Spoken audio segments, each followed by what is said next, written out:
Boar's Head is bringing a slice of Japan to the deli. Introducing Boar's Head Ichiban Teriyaki-style chicken. Tender, slow-roasted chicken breast, coated in our signature teriyaki glaze, where ginger, garlic, and a hint of brown sugar meet for a flavor that's both sweet and savory. New Boar's Head Ichiban Teriyaki-style chicken. The bold flavor of Japan. Now at the deli. Only from Boar's Head. Compromise elsewhere. Blog Talk Radio. Here we go.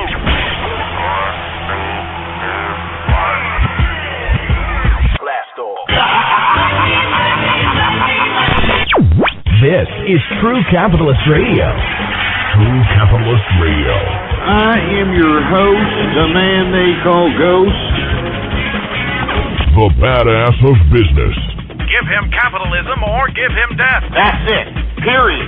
Broadcasting from his Skyline office studios in beautiful downtown Austin, Texas. You sound fruitier than a box of Fruit Loops, for Christ's sake.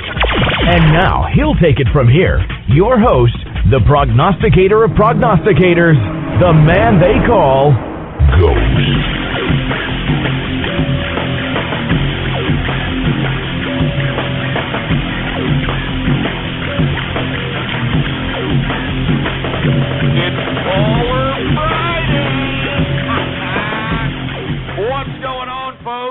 And thank you for tuning in with me to another edition of True Capitalist Radio. And of course, I am your host, the man they call Ghost. And once again, folks, I want to thank everybody for tuning in with me. It's Baller Friday, everybody. I want to extend a happy Baller Friday to all the capitalists that are listening to me live and in the archive right now. And before we get into anything else, this is episode number 152. 152 episodes of the True Capitalist Radio have passed, and like I always say in the beginning of the program, please retweet the broadcast, go to the social networks, go to the forums, go to the blogs, and spread it around like wildfire, and let everybody know that True Capitalist Radio is in effect and in the house. And like I've said also, folks, there's all kinds of little buttons underneath the player there, all kinds of little buttons. Use and abuse those buttons, baby. It's just a freaking click, for Christ's sake, you lazy pricks. Anyway, folks, I'm not trying to get all hyper. I'm not trying to get all angry on today's Baller Friday. I'm feeling lavish. I'm feeling great because you know why? You know why? Have you seen the markets? I mean, good God, it feels great being right. I mean, I'm the prognosticator of prognosticator strikes again. And I know there's a lot of people's feelings getting hurt because I wasn't really listening to what you were talking about, Ghost. I was more worried about playing a little stupid audio file and trying to get some makeshift lows for my fat jelly ass loser life. I should have been listening to you. Yeah, you're goddamn right you should have been listening, because if you'd have been listening and entertaining some investment opportunities out here in the equities market, well, by God, you'd be making some money right now. Woo! Anyway, folks, before I get into anything else, I'm going to get through the markets, and after I get through the markets, folks, I'm going to take your calls. It's a Baller Friday. I'm feeling good. I'm feeling giddy, for Christ's sake. I mean, I'm making money here. That's what I do. Anyway, let's get to the damn markets, for Christ's sake, because, I mean, I really hope that some of you ass clowns that are out there listening, and I'm not talking about the capitalists. The capitalists are already making money. I already know they're making money. I'm talking about the ass clowns who are listening to this broadcast for whatever reason. Whatever reason that brings you listening to this broadcast, I hope that you have been entertaining some of these investment opportunities that I've been laying forth. I've been spoon-feeding you, for Christ's sake. I mean, I'm shooting pearls here. Anyway, let's get to the market so that we can get to your calls, for Christ's sake. It's Baller Friday. As you can see, I'm in a pretty goddamn good mood. Let's get to the markets, because the prognosticator of prognosticator strikes again, and I'm going to continue to say this until the month of September is over. Because, as I've said, right before September, like in late August of sorts, you saw all these ass clowns get on the business channel saying that, well, the month of September is really a bad month for equities, so I wouldn't advise anybody to go out and invest in the markets in the month of September, because traditionally it's pretty negative. And did that happen? Wrong! I prognosticated the complete opposite, folks, and if you don't believe me, every episode that I broadcast is time-dated and stamped, and you can listen to it free right now. Well, not right now, after this broadcast. But you can listen to it, blogtalkradio.com/ghost. I was saying that we were going to have an untraditional September, and those folks that are out there listening to the True Capitalist broadcast that are avid listeners know that I said that, all right? You all know that I said that. I said this was going to be an untraditional September. We were going to see gains. Moreover, I continue to say, and I'm going to stick to this, I've been saying this since the springtime, that we're going to see at the end of the year at least 13,500 of the Dow Jones Industrials, for Christ's sake. So, once again, don't sit there on the sidelines, for Christ's sake. Get on the front line. Start doing something. Start buying some equities, for Christ's sake. Don't be a chump. They're cheap. They're way oversold, man. They're way oversold, for Christ's sake. I mean, it's only logical that these damn stocks are going to go up to the price that I believe. I believe that the Dow Jones Industrial should at least be about 13,500 right now. So I'm just saying to the folks out there that are listening in, there are some blue chips that are out there, and not only blue chips, high-end yield dividend stocks that you can get on some cheap prices, for Christ's sake, and start putting some of your net worth into possibly some of these equities. And of course, folks, before I say anything, please diversify your portfolio. Never, and I repeat, never put all your eggs in one basket.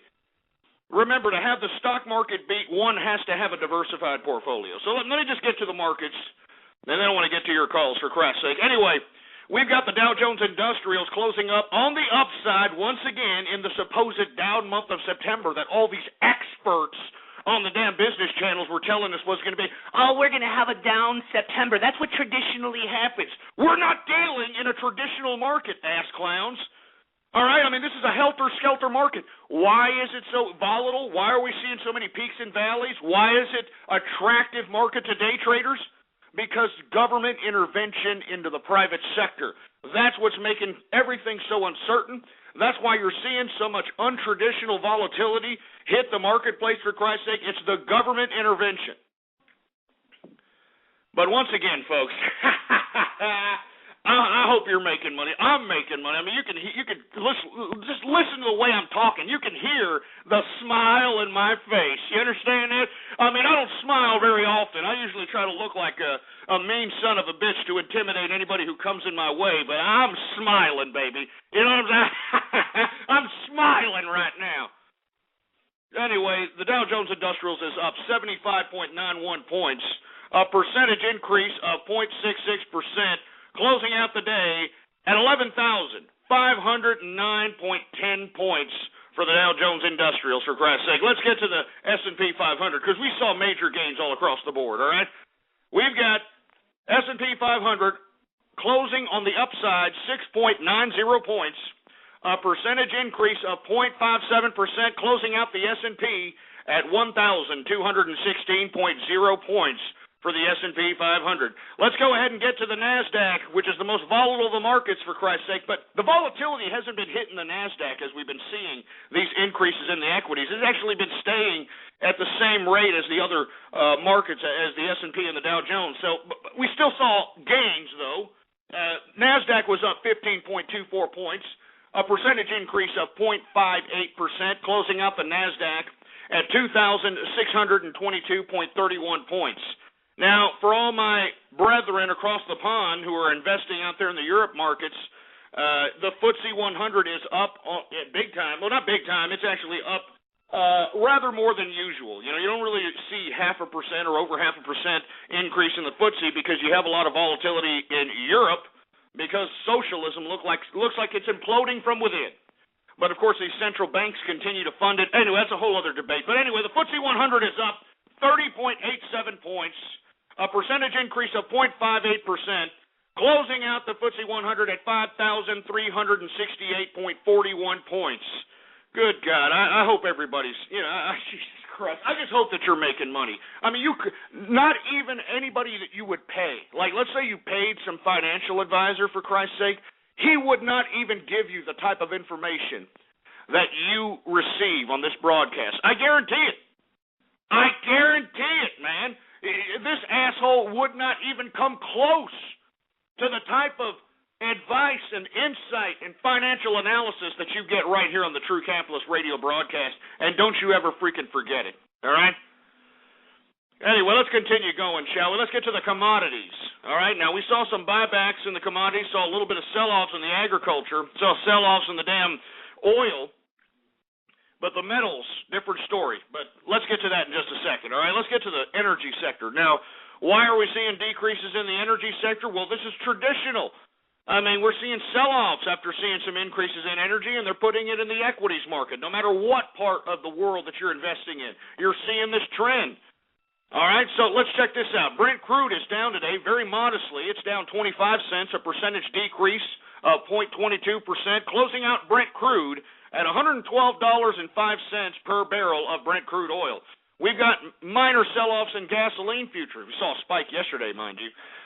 Minor sell-off today, $4.75 on the negative, a percentage decrease of 0.50%. Heating oil futures are also down today after seeing a spike yesterday. They're down $2.36, a percentage decrease of 0.78%. And natural gas, I don't know what the hell's going on with natural gas. I guess, I don't know, these assholes are sucking too many farts or something, because the volatility in this market is ridiculous. Like I said, I know that there's been some major gains here within the past couple of weeks. It's went up dramatically out there in the natural gas, but inevitably we've been seeing some major decreases as of late. And I'd hate to be holding the bag on some of those high prices that we saw here the past couple of weeks in the natural gas future. So let's get to the natural gas price, shall we? It's down today, 5 cents, a percentage decrease of, get this, 1.34% decrease on the day for natural gas futures. So, that's why I'm complaining, for Christ's sake. I mean, I don't have any interest. I don't even really cover in my personal portfolio any natural gas investments, so to speak. But still, it's been a definite volatile market in that sector. Now let's get to the price of oil that everybody in America should be concerned with, and I'm talking about the WTI sweet crude price. All right. Now, of course, for you ass clowns that are unaware of this, WTI sweet crude is the crude oil that's consumed by America. And the price of WTI sweet crude not only reflects the price of how much we pay at the gas pump, but it also reflects the price that we're going to pay for goods at the supermarket. It's going to reflect the price that we're going to pay for goods at the shopping mall, so on and so forth, because as I've said, I mean, these products have to get from point A to point B. They have to get to those supermarket shelves some way. They have to get to that mall in some way, and it's transported. Some means of transportation transports those goods from point A to point B, and unfortunately, they have to pay for gasoline.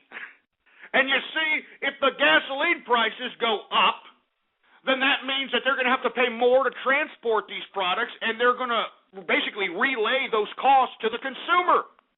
That's why you see increases in a lot of these goddamn prices of goods, for Christ's sake. That's why I always say that WTI, if you're not going to know anything about the market, if you don't want to keep up with it, the very minimum, just keep up with this price so you can actually gauge on how much not only you're going to pay at the pump, but how much you're going to pay for goods in general.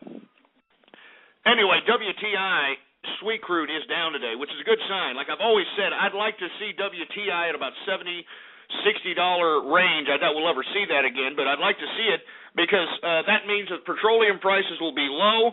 That means people will be more than likely to get in their cars, go out to a damn shopping mall, go to a restaurant, spend money. The prices of goods being shipped from point A from point B are going to be a lot cheaper. So, like I said, I'd like to see WTI sweet crude go down a lot more in price. But today, it's down modestly. Well, shouldn't say modestly. It's not as down as much as I'd like to see it. Let's put it that way. It's down $1.48 today, a percentage decrease of 1.66%, closing out WTI sweet crude at $87.92 per barrel of WTI sweet crude, all right? $87.92. I'd like to see that price come down to about the $70-something range, and we might see some better consumer sentiment out here in the markets. Anyway, let's get to the agriculture, shall we? Because we saw some sell-off for some reason. I have no idea why you're seeing sell-offs in agriculture. I think that these investors obviously are selling off to try to get on some of these gains in the equities, some of these gains in the metals. But I'm saying this right now. I'm in Texas, all right? Luckily, we had some rain here today. We had some thunderstorms roll through Texas and basically extinguish any of these dry conditions that we have out here. So we're probably not going to see too many wildfires anymore, thank God. But we are suffering, or we had suffered, the worst drought in U.S. history, which means that there was a lot of loss in agriculture, a lot of loss in livestock. So that means that there's going to be less yields for the consumer consumption. You know, they're not going to be able to consume as much, and if they want to, it's going to raise the price. I mean, supply and demand is going to be low because of these droughts. Moreover, the wildfires have also put a dent in agriculture and livestock out here. So once again, folks, I'm telling you this right now, you're going to see a major spike in commodities that you ain't never seen before in your life. And in my personal opinion, if you want to make plays on these commodities, unless you're, got a lot of capital, you can go ahead and trade futures contracts, which is a very complicated financial instrument, which I would advise those that have been investing a long time to participate in. Anybody who's not really used to investing, I wouldn't suggest futures. If you want to make a play on commodities, ETFs, all right? ETFs. Look it up. I mean, there's a whole bunch of resources on ETFs. You can actually be able to, go into an ETF that's agriculture-based, corn-based, soybean-based, sugar-based, so on and so forth. And you can actually buy these things like stocks. It's like, you buy one share, buy two shares, so on and so forth. And then once these commodities start going up, all right, once these commodities start going up, that ETF starts going up majorly, for Christ's sake, and you start making some serious money. You understand? ETF. F. Like an FU. All right? ETFs. Anyway, let's get to the agricultures because we're seeing decreases in some of these agriculture futures. Canola down 40 cents. Cocoa saw a very, very modest increase of $1. I might as well call that flat, for Christ's sake. But that's a percentage increase of 0.04%. Coffee is down modestly, 15 cents, a percentage decrease of 0.06%. Corn is continuing to go down, baby. Yes! Woo! Let me tell you something right now. I'm glad to see corn go down in price. Let me tell you, if these assholes in Washington would take their heads out of their ass and realize that maybe we shouldn't spend taxpayer money on subsidizing corn ethanol ideas. I mean, let's just stop doing this. And then we'll see the price of corn go down. We could see the price of most goods that utilize corn as a component in their ingredients go down. Because as I've said, you look on the ingredients of anything, there's going to have high fructose corn syrup as a main component, at least here in America. I don't know, elsewhere it could be different. But out here in America, we have a lot of high fructose corn syrup as a major component as a substitute for sugar cane. And if corn goes up, well, then those products that utilize high fructose corn syrup go up. Do you understand what I'm saying? It's all economics, man. It's all economics. I mean, if you kept up to date with what I'm telling you, if you actually listen to the prices that I'm saying, if you actually listen to the increases, the decreases, you can actually gauge whether or not you're going to pay more for a certain product, for a certain commodity, or you're going to pay less. You're going to pay more at the gas pump, you're going to pay less at the gas pump. You're going to pay more at the supermarket, you're going to pay less at the supermarket. So on and so forth. So that's why I always go over these prices in hopes that capitalists that are out there listening understand where I'm coming from. All right? As a matter of fact, hold on. Engineer, I see a lot of jerk dicks in the chat room flapping their fat Cheeto-stained fingers saying they're bored, for Christ's sake. So if they're bored, why don't we just take away chat? Let's implement chat room martial law on these imbeciles that are a little bored so they can even be more bored. How about that? They can even be more bored. We take the chat away from their ass. All right, hey, go ahead, engineer. I don't care. I don't care if it's just a few bad apples in here. This is what, fuels this type of negativity. You understand? We don't need this crap.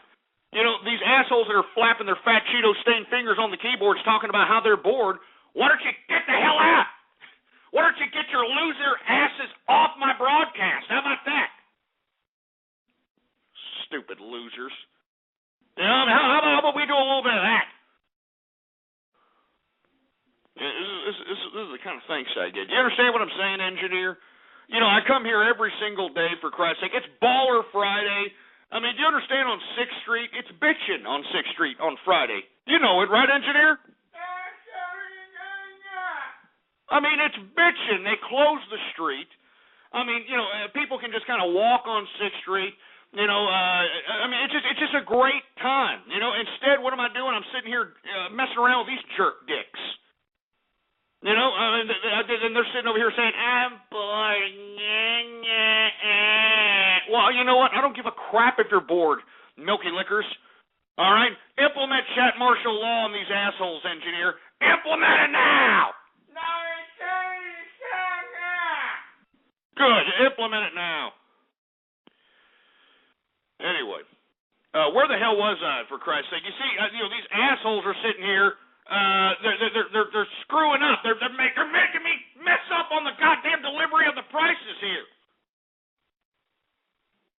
Anyway, where am I? I forgot. Put it back up on the screen, engineer. I forgot where the hell I was talking about. Corn. That's what I was talking. I was talking about damn corn, for Christ's sake. Now, corn is down today, $9, a percentage decrease of 1.28% on the day for corn, and we need to see that price even come down even more. We don't need any more corn ethanol programs, all right? We don't need it. We don't need it, all right? Big brother government, we do not need a supposed alternative energy source that not only burns dirtier than goddamn petroleum, but that's rising the cost artificially of food, all right? Stupid idiots in government. And you know what? The people in government are nothing more than those that, are contingents of the population of the American people. I mean, let's be honest. I mean, this is a government made for the people and by the people, all right? And these idiots elected these jerk dicks.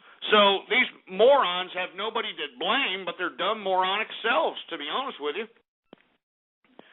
Anyway, what the hell?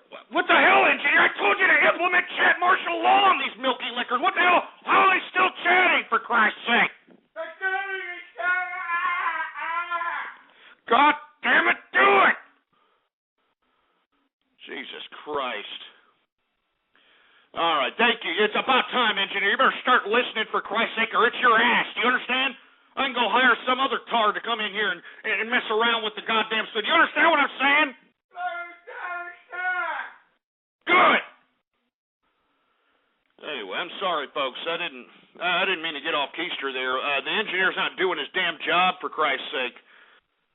But you see, this is what you have to do sometimes. You see, if you don't get on your workers, if you're a business owner and if you're not overseeing their activity, this is the kind of crap that you're going to get.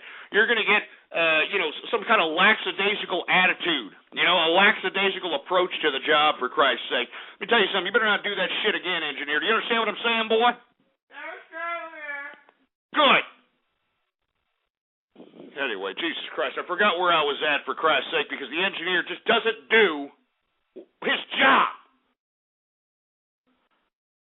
Jesus Christ. Anyway, cotton is down $1.10. It pisses me off, for Christ's sake. I'm sorry. Cotton is down $1.10, a percentage decrease of 1%. We got wheat futures down $11.25, a percentage decrease of 1.41%. Sugar is down majorly today. Did anybody see the crash in sugar? I mean, good God. I mean, I would have hated to have been in the sugar market today because sugar was down $1.87, a percentage decrease of, get this, 6.64% on the day. Can you get that? 6.64% on the day decrease. Good Lord. Anyway, soybean futures are down $3.25. All right, that's a percentage decrease of 0.24%. We're seeing some minor sell-offs in lumber because of all those increases, for Christ's sake. For the past couple of weeks, the lumber futures have gone up at least, 15, 20%. finally start seeing a sell-off a little bit because we're seeing increases in equity. So the people in the investors in the lumber futures are, kind of selling off, parlaying those futures into the equities market, making major capital. But lumbers are down $5.60, a percentage decrease of 2.24%. And that's temporary, folks. It doesn't look like any of these floods are letting up. Doesn't look like any of these hurricanes are letting up. Doesn't look like these natural disasters are letting up. So once again, that's just a minor sell-off based upon all the gains that have been had. Let's continue going. We got oat futures up $1.50, a percentage increase of 0.44% for oats. Soybean oil futures are up 31 cents, a percentage decrease of 0.55%. And good God, what's wrong with the wool futures? Did y'all see the wool futures today? It looks like, I guess because Rosie O'Donnell's too busy, cutting the ribbon on the new Harpo Studios in Chicago today. All right, I guess, Ellen DeGeneres is too busy, shaking her disgusting bull dyke self on her stage. I don't know what's going on, but the damn wool futures are down. The bull dykes did not come out for the wool futures because they are down $26 on the negative, a percentage decrease of 1.87% on the day for wool. Good Lord. Jesus Christ. Looks like the carpet munchers prefer, wood flooring today. I have no idea. Anyway, let's continue going, all right?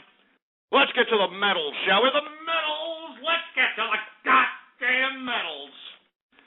Anyway, we see a minor decrease in copper for some reason because we've been seeing increases because of consumer sentiment, being a little bit higher than normal. And moreover, you're seeing increases in the equity, so you saw an increase in copper because copper is a major component to a lot of electronics. Copper is a major component to a lot of appliances, so on and so forth. But we saw a minor sell-off today in copper. Once again, helter-skelter market, folks, don't ask. Down today, $2.90, a percentage decrease of 0.73% on copper. But once again, what did I say about gold, huh? What did I say about gold, for Christ's sake, huh? I've been saying that yesterday was just a minor sell-off. You saw, nearly 2% increases in the equities markets yesterday? Well, the reason you saw that was because individuals in gold and other commodities were selling off and parlaying those profits into the equities market. And we saw, a pretty major sell-off yesterday in the equities, in the gold futures, not equities. We saw major gains in the equities yesterday. We saw a major sell-off yesterday in gold.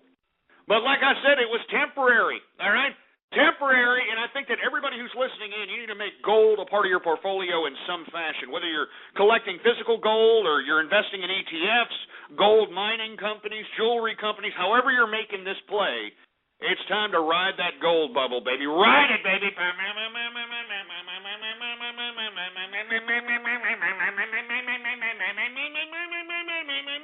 Ride it, baby. Don't sit there and play with your Peter Popper, and then once gold hits about $2,500 a troy ounce, you're sitting there saying, "Oh my God, I should have gotten into it." Anyway, gold is up again. Well, not again, but it's up from yesterday's sell-off, $31.80, a percentage increase of 1.79%, closing out gold at $1,813.20 per troy ounce of gold. All right, just like I said, just a minor retraction yesterday. Minor retraction, and the reason that we saw a minor retraction is because people were out there parlaying their profits in gold and putting in the equities markets, for Christ's sake. All right, silver, another increase, and I've been saying that silver is going to see a short-term major gain here, folks. I know we've been seeing some helter-skelter activity, but it's going to see some major gains. I think we're going to see $50 a troy ounce plus, possibly, for silver here within the next 3 to 4 months, unless, of course, the CME group or any of these goddamn exchanges decide to raise the margin requirements like they have been doing just to help the damn Obama administration look good in this disgusting, despicable socialist economy. So and that's really what all these damn margin requirements are. Because remember, the Obama administration bailed out Wall Street. They bailed out Wall Street, for Christ's sake. Inevitably, they're going to, help the administration look more favorable than they should, if you want my personal opinion. Anyway, folks, let me continue going. Like I said, silver is up $1.24, a percentage increase of 3.16%, closing out today at $40.75 per troy ounce of silver. Let's get to livestock, shall we? We got live cattle futures down 42 cents today, a percentage decrease of 0.36%. We got live cattle futures, cattle feeder futures down today 27 cents, a percentage decrease of 0.20%. And for all you fat jelly ass assholes that like to shove a couple of ham bones, fat greasy ass jelly ham bones, they are down today. Good God, lean hog futures are down $1.57, a percentage decrease of 1.87%.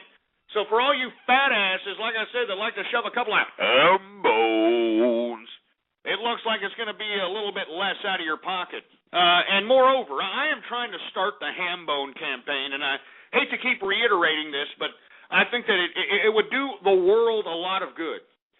If you go across some fat, jelly-ass, disgusting waste of human life, and I'm talking about fat assholes. I'm talking about these assholes that got the gut hanging over their private parts. They haven't seen their feet in 20 years. I'm talking about these idiots that got like 4 or 5 rolls in the tummy, 4 or 5 rolls in the damn chin. They lean their head back. The back of their neck looks like a pack of beef franks. These fat, jelly-ass bastards that are using these hover rounds in the supermarkets, these hover rounds in the shopping malls, when you go and pass by these fat sons of bitches, there's no need to go up to them and say, "You fat bastard, you're a fat bastard." You can't do that because, these liberals, they have hate crimes now. They consider that a hate crime. Can you believe that? Can you believe that they actually consider, calling fat asses is a hate crime at this point in time? So don't do that. Don't put yourself in any kind of legal jeopardy, for Christ's sake. When you see these fat bastards, you don't even have to look at them. As you pass by them, just go, ham bone, fat greasy-ass jelly ham bone. Just do that, all right? Enough people do that. I'm telling you right now, these goddamn fat people are going to tempt themselves to put the freaking fork down for about 5 minutes. You know it, and I know it, all right? Hey, I'm just trying to help, all right? I'm just trying to make a contribution here in hopes of saving lives from some of these fat jelly asses that are putting themselves in a fast food grave, all right? That's all I'm doing. That's all I'm doing, all right? I'm trying to help people. I'm helping people. All right, I'm a melting pot of friendship here. You people need to, I don't know why y'all forget that. Anyway, my friends, that, my friends, is the markets for your ass. Anyway, folks, I want to thank everybody for tuning in with me. It's Baller Friday, folks, and I'm feeling hype today. I'm feeling hype. Hold on a second. God damn engineer, goddamn put that martial on and don't take it off until I tell you. Do it. God damn it. Jesus Christ, that is going to put me in a bad mood. You see that? That's going to put me in a bad mood. These scumbags are in here. They're flapping their fat Dorito-stained fingers on the keyboard, saying things like, I'm bored. Well, if you're bored, then get your fat loser ass out of here. How about that? Get out!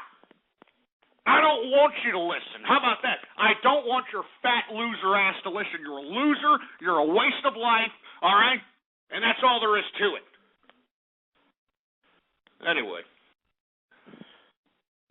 Jesus Christ, engineer. You're in hot water, engineer. God damn. You understand that? You're in hot water.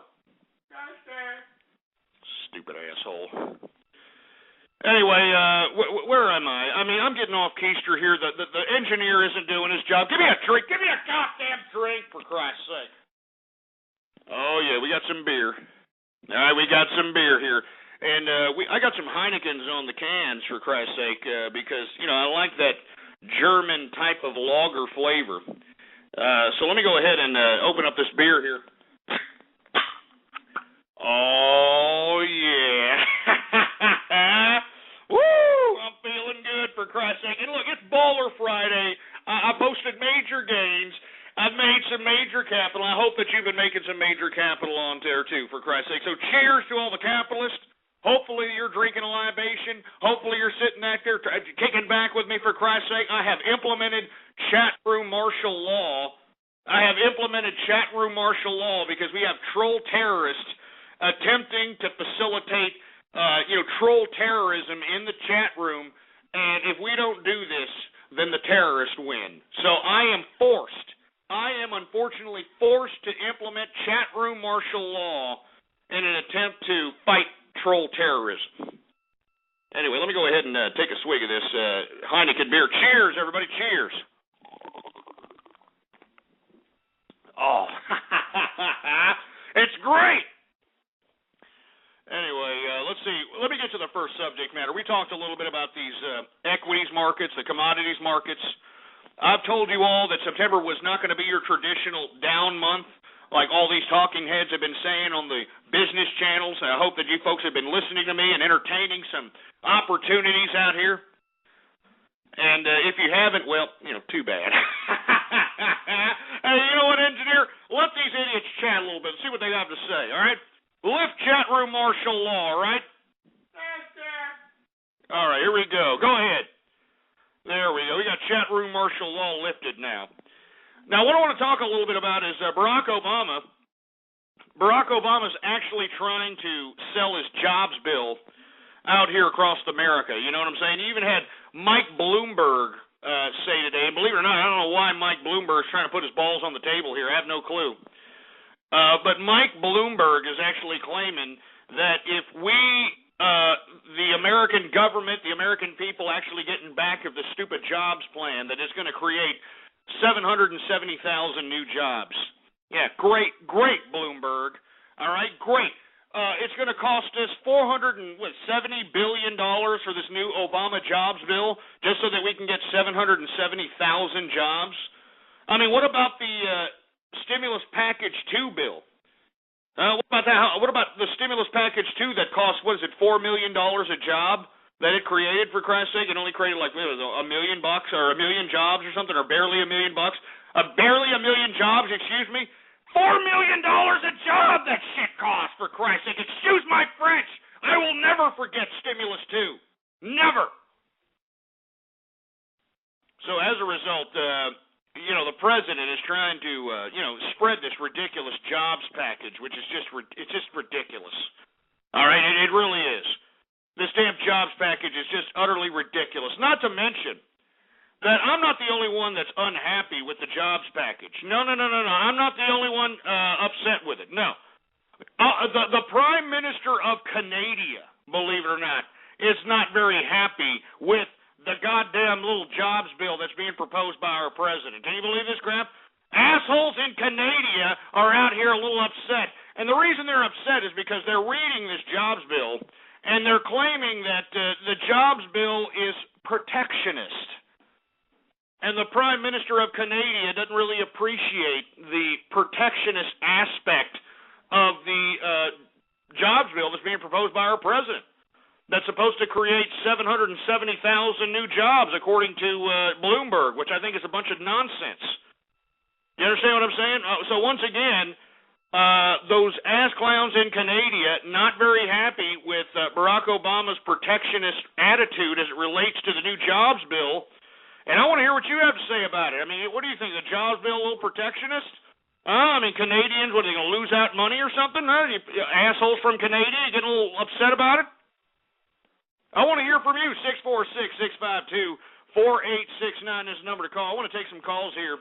And before we take calls, folks, I know that we're probably going to have a whole bunch of goddamn prank callers, a bunch of liberal agitators, a bunch of jerk dicks call up and, talk all kinds of nonsense. I'm not going to let it ruin my Baller Friday, all right? I'm not going to let it ruin my Baller Friday. So as it stands right now, what we're talking about is the ass clowns from Canada bitching about Barack Obama's jobs plan, and I don't blame him, I really don't blame him. I don't like this jobs plan one bit whatsoever. I think that the government needs to take its happy ass out of the private sector And if it took its ass out of the private sector, we'd be seeing a lot more economic growth than we've been seeing here within the past 3.5, 4 years. Anyway, I want to hear from you. 646-652-4869 is the number to call here. All right, I want to hear from you. What do you think about Obama's jobs plan and those assholes in Canada claiming that it's a little protectionist?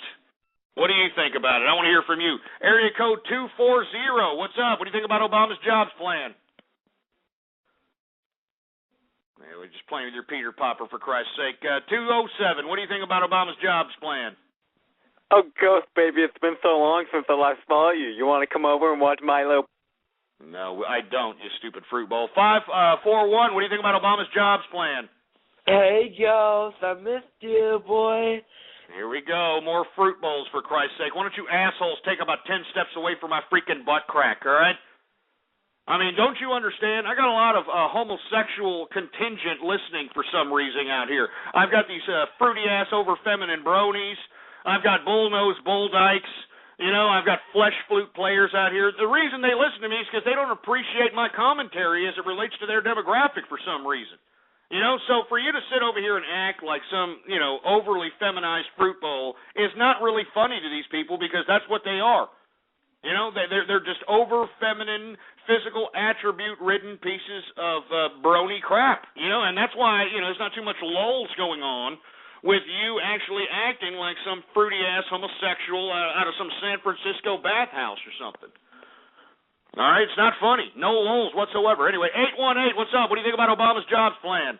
What's up, Ghost? Happy Baller Friday. Hey, what's going on? Happy Baller Friday, man. Hey, we got some stimulus money over here. Fucked up everything. Shit, I think this is going to be a horrible idea, man. I think it's going to be a horrible idea beyond belief. I mean, look at what this ridiculous stimulus package 2 bill did to our economy, all right? It made it even worse. I mean, look at how many people have been collecting food stamps. I mean, the statistics out there, go read for yourself. From 2008 to now, I mean, it's almost doubled. And the reason is because our government is intervening with the damn private sector. We don't need the goddamn government intervening. We talked about it yesterday, how our great government system-based postal system posted an $8.5 billion loss last year. Now, why is that? I mean, how in the hell can you post a loss in the post office when you've got taxpayer funds backing you up? It's because anytime you give any kind of authority to bureaucracy is another form of allowing paper pushers to basically waste time and juice a revenue-generating system, whether it be the tax system, whether it be some nonprofit organization that collects donations and just puts it into the bureaucratic, disgusting corporate infrastructure there. I mean, do you understand what I'm saying? I mean, these are how people that work for nonprofit work. They have no interest in whether or not the system is going to actually work. As a matter of fact, in the bureaucratic system of the post office and the bureaucratic system of school, the bureaucratic system of anything, it's in their best interest to not do a good job. Do you understand? I mean, if they don't do a good job, the bureaucrats can blame the system, and they can actually blame that they don't have enough resources, or they don't have enough authority, or they don't have enough money, so on and so forth. Do you understand? I mean, when you create bureaucracy and put it in charge of anything in the private sector, it's going to stagnate growth, and it's going to cause a negative reaction into the economy. And that's what we're seeing here in today's America. So 818, I hear you. I think it's a bad idea. I think it's going to be a bad, screwed-up situation. I mean, it's going to be more money being blown down the drain. And let's be honest, stimulus package 2 that was passed by not only Barack Obama, but a Democratic-controlled Congress. Remember, the Democrats had complete and total control. You know, they could have passed anything. They could have passed anything, but what did they pass? The first thing they passed, Stimulus 2. And what was Stimulus Package 2? Nothing more than a raid on the American tax system by allowing everyone who donated to the campaign contribution accounts to the Democratic Party to basically raid the American tax system. It's a disgrace, and I can't believe that this president and Mike Bloomberg and all these other surrogates are actually trying to shove this down the American people's throat as something positive. It's a disgrace. It's an utter disgrace. Get out of the private sector there, government. Let's take another caller here. 646-652-4869 is the number to call. What do you think about Obama's jobs plan? Area code 401. What do you think about it? Happy Baller Friday, Ghost. Hey, what's going on, man? Happy Baller Friday to you, man. I've been wondering, do you think that this plan that he's putting into, practice here, do you think that it has any glimmer of hope or no? Absolutely not. What glimmer of hope for what? I mean, why is $470 billion going to help a situation when he had already spent $1 trillion in stimulus 2? Remember, $1 trillion in stimulus package 2. What's another 400 and something billion? I mean, what the hell is that going to prove? It's going to prove nothing. It's just going to blow the American tax money away. Moreover, it's going to decrease the integrity of the American dollar, and it's just going to make hyperinflation. That's it. I mean, it's just disgusting what this president is doing. This has got to be one of the most irresponsible presidents in American history. I mean, don't get me wrong. I mean, I haven't, like everybody else, what was it, the report today that came out that most people have actually lost wealth today? Or not today, but actually lost wealth since 2008? Did y'all hear this? U.S. households' worth declines by $149 billion. Payrolls decrease in 30 states in August. I mean, do you understand what I'm saying? This is the kind of crap we're dealing with because our government is intervening with private enterprise. I mean, U.S. households, their net worth is declined by $149 billion. Let me go ahead and post that damn article for all you folks that are like, no way, Ghost, come on. I mean, this is Mr. Yes We Can out here. This is what everybody elected. Remember in 2008 when Barack Obama was elected, did you see those assholes that were crying? Remember that? Did you see those assholes that were crying like, no, it's going to be a great time, and it's shut up. Are you better off than you were 4 years ago? Absolutely not. All right, so once again, I don't think it's going to do a damn bit of good. All right, do you think it's going to do some good, 401? Probably not, but can I ask you one more thing? Yeah. Do you think that they're burning money like Texas is burning? Hey, shove it up your ass, you stupid moron. 516, what's up? What do you think about Obama? Damn, I think the whole thing is retarded. I mean, damn, the government is already getting themselves in such hot water, and we are already fucked up as it is. I mean, no. Well, not only are we messed up. I mean, not only do we have a whole group of American moochers. This is what we have. We have a society, a population of American moochers that are just so enthralled with getting an entitlement check every month that if you even dare touch any of these idiots' entitlements, they're going to go out and riot. I mean, just look at these teachers. We're going to talk about those teachers in Washington that we talked about yesterday. We're going to talk about them in a little bit. I mean, look at these teachers. They're out there causing a ruckus. I mean, did you hear in Wisconsin, some teacher poured a beer on a Wisconsin GOP legislature because this guy was against the stupid little teachers' union strike that happened several months back. Can you believe that crap? I mean, these are people that are educating our children that are out here causing a ruckus, not because they're getting decreases in pay, not because there's any kind of horrific, totalitarian, draconian situation being implemented on them. No. You know what these assholes are doing in the teachers' union? They want lifetime tenures. No matter what the teacher is as far as their output is concerned. No matter if they have bad productivity. No matter if they're a bad, incompetent teacher. This is what they're fighting for. Lifetime tenures. You can't fire these kids. You know that, in school districts today, that a teacher literally has to be caught in a closet, buck naked with a 13-year-old student before they can actually be fired. Can you believe this? I mean, there are school districts, and you can look this up. You can look up, Jesus Christ, countless teachers that just got suspended with pay, making racial slurs, making sexual innuendo comments, interacting with students outside of the campus body. I mean, so on and so forth, for Christ's sake. And they continue to get paid. They continue to be teachers. And it's just disgraceful. This is what they're fighting for. Don't let these teachers in Wisconsin, don't let these teachers in Washington and Tacoma, don't let these people fool you. They're not after anything. I mean, we talked about it yesterday. These assholes that in Washington, the average income of these teachers are $63,000 in change per year. And yet they're still bitching. They're out there striking. They're out there, basically robbing education from children, and they call themselves educators. Screw you, all right? Jesus Christ. Anyway, we're supposed to be talking about Obama's jobs bill here. And, of course, the Prime Minister from Canada doesn't really like it very much. He thinks it's a protectionist jobs plan. And I want to hear what you have to say about it, for Christ's sake. 646-652-4869 is the number to call. We got area code 847. What's up? What do you think about Obama's jobs plan? Now, you're just playing with your Peter Popper, too, for Christ's sake. 703, what's up? What do you think about Obama's jobs plan? What do you think it's ironic that you say spread it around like wildfire, and then Texas goes on wildfire?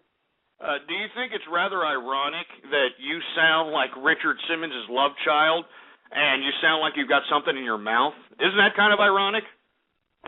Oh, not at all, sir.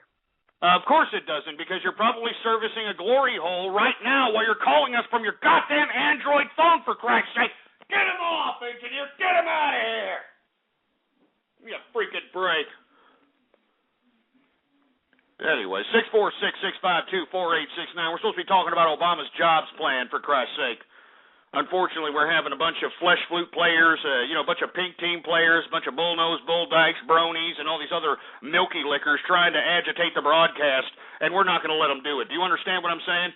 I mean, I'm a capitalist here. You understand? It's Bowler Friday, baby. It's Bowler Friday, and I'm not going to let these assholes bring me down, for Christ's sake. I have had major gains. As a matter of fact, let me have some more beer. Let me drink some more beer here. Oh, yeah. Woo! Anyway, let's take some more calls here. 780, what's up? What do you think about Obama's jobs plan? I'm the one with an excrement fetish. I happen to have a whole... shut up, you fucking audio splicing piece of trash. 240, what do you think about Obama's jobs plan? I think it's bad. Yeah, well, I think you're fruity, if you want my personal opinion. I think that your father should be repeatedly beaten the nuts with an Acme brick, and I think that your mother should have her uterus taken out by a doctor professional, all right? 401, what's up? What do you think about Obama's jobs plan? Do you think Obama knows that friendship is magic? I don't really think he gives two rat's asses, as a matter of fact. I mean, I'm sure if you had, prime rib with a 40-ounce, he'd probably give you DAP or something, but I don't know. 951, what's up? What do you think about Obama's jobs plan? What's going on, Ghost? How's it going, man? Here's the thing. With the whole thing about Obama's job plan, it's like, just like the last time he had stimulus stuff going down. You can promise all the money you want, but if you don't put it in the right spot, it's not going to do a goddamn bit of good. You know what I'm saying? Just like for someone that has cancer. You can pump chemo into their body as much as you want, but if you're not focusing on the right spot, eventually it's going to die. You know what I'm saying? I hear you. Well, where do you think that they should be focusing the money on? Well, because, basically it boils down to the fact that the whole nation it's a consumer nation. And when nobody has jobs, nobody can buy anything. So then the entire, economy is going to go to shit. They should focus the money on, like the grassroots jobs, shit that people don't need to go and get an education for because nobody has fucking money to go get an education. You know what I'm saying? I hear you. No, well, that's what supposedly this bill is intended to do. They said this the last time in Stimulus 2 that, hey, we're going to rebuild the roads, we're going to do this and do that. I don't know. The infrastructure has gotten even worse as far as I'm concerned. And now they're implementing this other jobs bill with the intention, according to the president, that we're going to go ahead and, implement this job, so we're going to put people rebuilding infrastructure, rebuilding roads, so on and so forth. So, in my personal opinion, it's kind of hard to depend on the government to allocate funds and allocate, tax-paying money to actually give good-paying jobs that are actually going to be productive, and not going to go to some kind of bureaucratic pork barrel spending project or, be allocated for other, type of misuses that our government has come to know and love. Well, not just that, but I mean, okay, so they're going to pump it into infrastructure, but what if you're someone that doesn't necessarily want to do road construction for a living?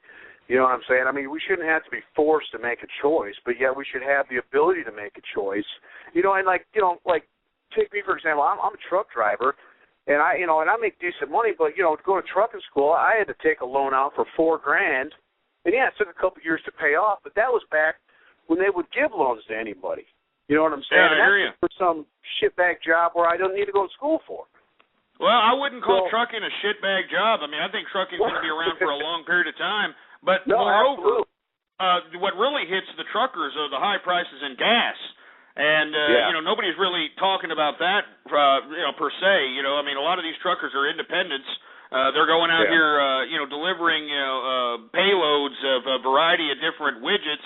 And a lot of these independents are being taken out and being forced to, get in line with these corporate freight trucking companies, and they don't even get paid half of what they could potentially get as an independent. And you're absolutely right about, about those that actually want to become a truck driver. They got to go out and you have to go to school for that. Right. I mean, and that happened to me a couple of years ago. I was doing long haul, and back then, just put it in the basics. I mean, you could get from California to North Carolina on $1,500 worth of gas. But now it's almost $3,000 worth on gas, and plus, if you own your own truck, you gotta pay for maintenance and all that. And so I was making $5,000 a month, and then I had to take, I'm now down to $2,500 a month because I take a goddamn pay cut just because fucking gas prices. Are you independent? Are you independent? No, not anymore. Now I work for, a freaking big company like everybody else that wants to, have somewhat of a paycheck left every day. I hear you, man. No, I know. I'm very aware of the trucking industry at this point in time. If you ever find yourself in a predicament where you're, you have your own rig, correct? I used to. I sold it now. Really? It doesn't. Yeah, it doesn't look like anything's happening. I would strongly advise you though to entertain the trucking industry as a independent form of making capital. The only difference is that a lot of truckers they actually file for the IRS as a sole proprietor. And as a sole proprietor, you have so many detriments as far as actually cutting certain write-offs as opposed to actually kind of constructing your own corporation. And even if you're just a one-man operation that has one truck, if you were able to form a corporation, and I know it does take a little bit of money to form a corporation, so on and so forth, but you could actually write off some of these losses that you're incurring in the gasoline fields. You can actually write off a lot of the expenditures that you have on your truck. You can actually write off a lot of these things, and I know that it's not the same for sole proprietors. And let me tell you, I think it's a tragedy, a genuine tragedy that sole proprietors are taxed at such a high rate when all one has to do is get a corporation and literally be taxed at not only a less rate than the actual individual sole proprietor, but be able to write off so many goddamn things that before you know it, you can be like GE and not pay a dime. Even though you had, $25 billion or $30 billion in revenue, they didn't pay one red cent in taxes. Why? Because the bottom line is corporations have the loopholes, baby. Why do you think I got a corporation? Why do you think I'm here? Do you think that I'm sitting here doing this show for my health, for Christ's sake? I'm in an office building in Austin, Texas, for Christ's sake, all right, that I write off on my corporation. Everything that I've got in my office is written off on the corporation. The drinks that I drink here in my office is written off on the corporation. The goddamn show that I'm doing is written off on the goddamn corporation. Do you understand what I'm saying, folks? I mean, I hate people when they say, "Oh, it's not fair. The corporations have this. The corporations have that." Well, what the hell are you doing? Why don't you start a corporation? Huh? Why don't you start a corporation, for Christ's sake? All right? I mean, it's that simple, for Christ. It's not illegal. I mean, is it illegal for that asshole in Lehman Brothers to give himself a $60 million office? I mean, is it legal for these assholes out here in Wall Street to, give themselves, hundreds of millions of dollars in renovations for their office buildings? No, it's not. It's not illegal. It's perfectly legal. Based upon the laws of today, perfectly legal. I mean, you people need to understand that. I mean, you idiots need to understand how to work the system here. I mean, I can only spoon feed your ass so much. You understand? I mean, you have to learn this on your own. You understand? I mean, if everybody knew this, if everybody knew this knowledge, everybody would try to be millionaires, but they can't. All right? And we don't want everybody to be millionaires. Let's be honest. We don't want everybody to be millionaires because we'd be in communism if that was the case. You understand? But in capitalism, you have the opportunity to carve your own destiny. You have the opportunity to base your own existence on some kind of a lifestyle level that you appreciate. And if you're going to sit over here and talk garbage, about corporations, you're going to talk about this, you're going to talk about that, why don't you make a corporation? The people that are sitting here saying that I'm lying, these are the same people that are going to be on a bread line waiting for Big Brother government to give them a freaking bowl of soup. These are the same people that are probably collecting EBT cards, and once that shit's cut from them, they're not going to know what the hell to do. You understand? Meanwhile, those of you that are out there making corporations that understand that, hey, under an S-corp, you can get taxed at 25% as opposed to a sole proprietor at 35%. I mean, as an S-corp, you can, write off losses. You can write. I mean, do you understand what I'm saying? Good God, give me my goddamn drink. These assholes. Give me my drink. Get another beer. Just open up another beer, for Christ's sake.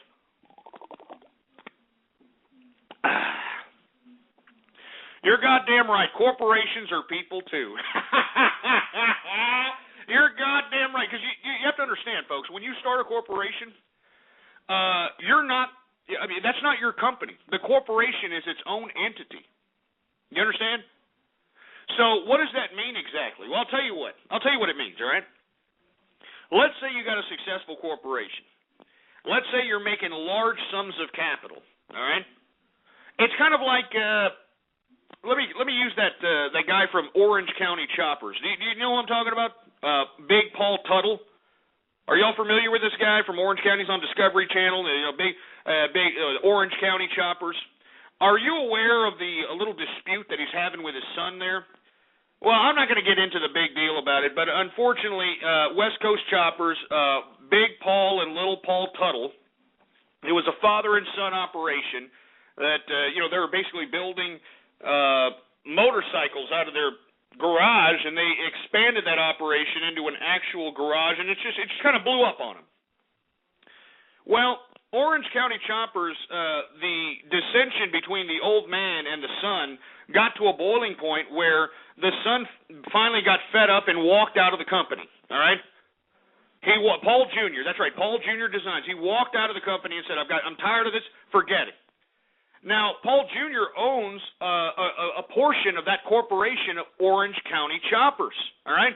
He owns a portion of it, but Paulie, Big Paulie, his goddamn old man is saying, well, I don't know what you own because, the company's worthless. He's claiming the company's worthless, even though I don't know if you've seen Orange County Choppers. He's got this humongous warehouse that's, got departments for painting, for manufacturing, for metalworking. I mean, there's this humongous corporation, all right? And believe it or not, Paul Sr. is actually legally being able to screw over his son, all right? I'm not joking, by stating that the corporation isn't worth anything, because it isn't. You see, let me tell you what Paulie Sr. did, all right? Paulie Sr. took all the money that was being generated off these custom motorcycle builds, all right? And it's the corporation's money. It's not Paulie Sr.'s money, all right? Paulie Sr. gives himself a generous paycheck that's paid to him by the corporation. You understand? That's Paulie Sr.'s personal income. That's not the corporation's income. So Paulie Sr. can write himself up a $1.5 million a year paycheck, $2 million a year paycheck, whatever, bonuses, the whole 9 yards. Meanwhile, all the money that's in the corporation, being the fact that Paulie Sr. is the president of the company, he decided to take all the money in the corporation and reinvest it into capital, meaning that he reinvested in the expansion of the shop, reinvested into machinery, reinvested into new material, and that's why Paulie Sr. is going to court and legally screwing his son in this little event that's being broadcast on Discovery Channel. He's legally being able to screw over his son and say that, hey, you know, you own a percentage of nothing. You owe a percentage of debt. That's what you owe. I'm not joking, man. I'm not joking.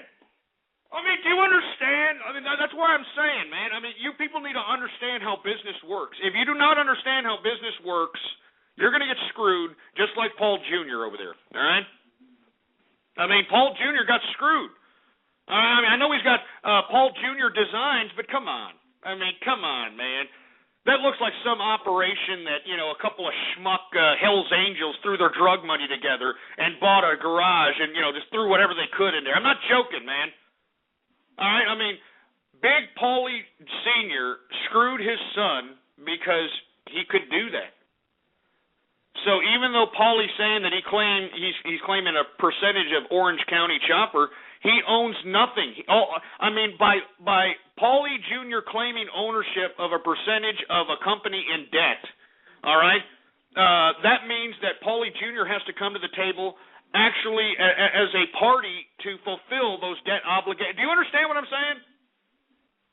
So that's why Paulie Jr. is like, well, forget it. He's like, forget it. Forget about it. It's great, baby. Look, I'm just telling you, I'm just planting seeds, all right? That's all I'm doing to you kids out there. Don't sit there on your ass and say, I'm never going to be rich ever before my... No, you're wrong. The only reason you're not going to be rich is because you don't want to be rich, all right? The only reason that you're not living your lifestyle is because you don't want to live your lifestyle, all right? Anyway, folks, we're already 5 minutes into the second hour of the True Capitalist Radio broadcast, and of course, I am your host, the man they call Ghost. And once again, folks, I want to thank everybody for tuning in with me. Before we get into anything else, I'd like for everybody to please retweet the broadcast, all right? Go to the social networks, go to the forums, go to the blogs, and spread it around like wildfire. And, make sure to let everybody know that we're infected in the house. Let me tell you, there's a lot of people in the chat room that are saying, hey, that's a hell of a story, Ghost. I can't believe it. Hey, believe it, baby. You understand? It's business. It's never personal, you know? You have to remember that. You ever heard that term? It's just business. That's what it's all about. And if you are naive of business, well, then you are a prime candidate to be one of these stories out here. Let me tell you one more story, all right? Let me tell you another story that's just completely unbelievable, all right? And these are true business stories, all right? I'm going to talk a little bit about a Texas-born company called Pace Pecani Sauce. Y'all remember that? Huh? This Pace Pecani sauce is made from folks that know what true hot sauce is supposed to taste like. Y'all remember that? Y'all remember Pace Pecani sauce? Well, anyway, believe it or not, it was ran by an old man named Pace, all right? I mean, he built this from the ground up. You know, as a matter of fact, Pace was a guy who not only delved in hot sauce, but he was a supplier to a lot of restaurants. And Pace's hot sauce actually took off as one of his components of his restaurant manufacturer or restaurant supply business, all right? So as a result, Pace, built a huge assembly line and became nationally known for making salsa. Yeah, I'm talking about Pace Pecani sauce, the hot sauce, yes. All right? Anyway, Pace had a daughter. Didn't have any sons, unfortunately. You know, I guess the chromosome wasn't there for her, but he had a daughter, all right? And, unfortunately, I'm going to tell you why, unfortunately, he had a daughter. I'll tell you why. Just listen to the goddamn story before you start calling me a sexist, jerk dicks, all right? He had a daughter, all right? And he started giving the daughter more and more authority over the company. You know, at some point, the daughter took full and total control of the company. Well, the daughter got hooked up with some scumbag off of the assembly line, all right? Believe it or not, this is a true story. I kid you not, all right? Got hooked up with somebody on the assembly line and just loved this guy and thought they were going to have a great time in life and thought this was the man of her dreams and so on and so forth, that this guy, and I'm not going to name his name. You can look him up for yourself because, I don't want this idiot to sue me. So I'm not going to name his name, all right? But let me tell you something. This idiot that bamboozled Pace's daughter, He actually convinced this broad to sign over ownership, majority ownership, to his ass. All right. All right. No, that's not the only story. That's not all. All right. That is not all. All right. The guy got the ownership signed over to him because, Pace, his daughter, was just some stupid ditzy broad, all right? Signs over ownership to this guy. He sells Pace Pecani sauce to Kraft Foods and makes $4 billion on the deal. Can you believe? I'm not joking, man. I am not joking. And guess what old the Pace broad, because, look, He couldn't legally get all ownership, but he got enough. All right, he got $4 billion to sell to Kraft. Now, what did old Pace get? The daughter of Pace. What did she get? Huh?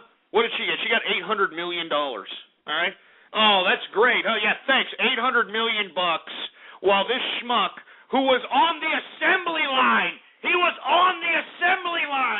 was able to bamboozle this broad through, let's be honest, through corporate maneuvering, corporate paperwork, having her sign this, sign that, sells it for it's over $4 billion. I think it's $4.5 billion.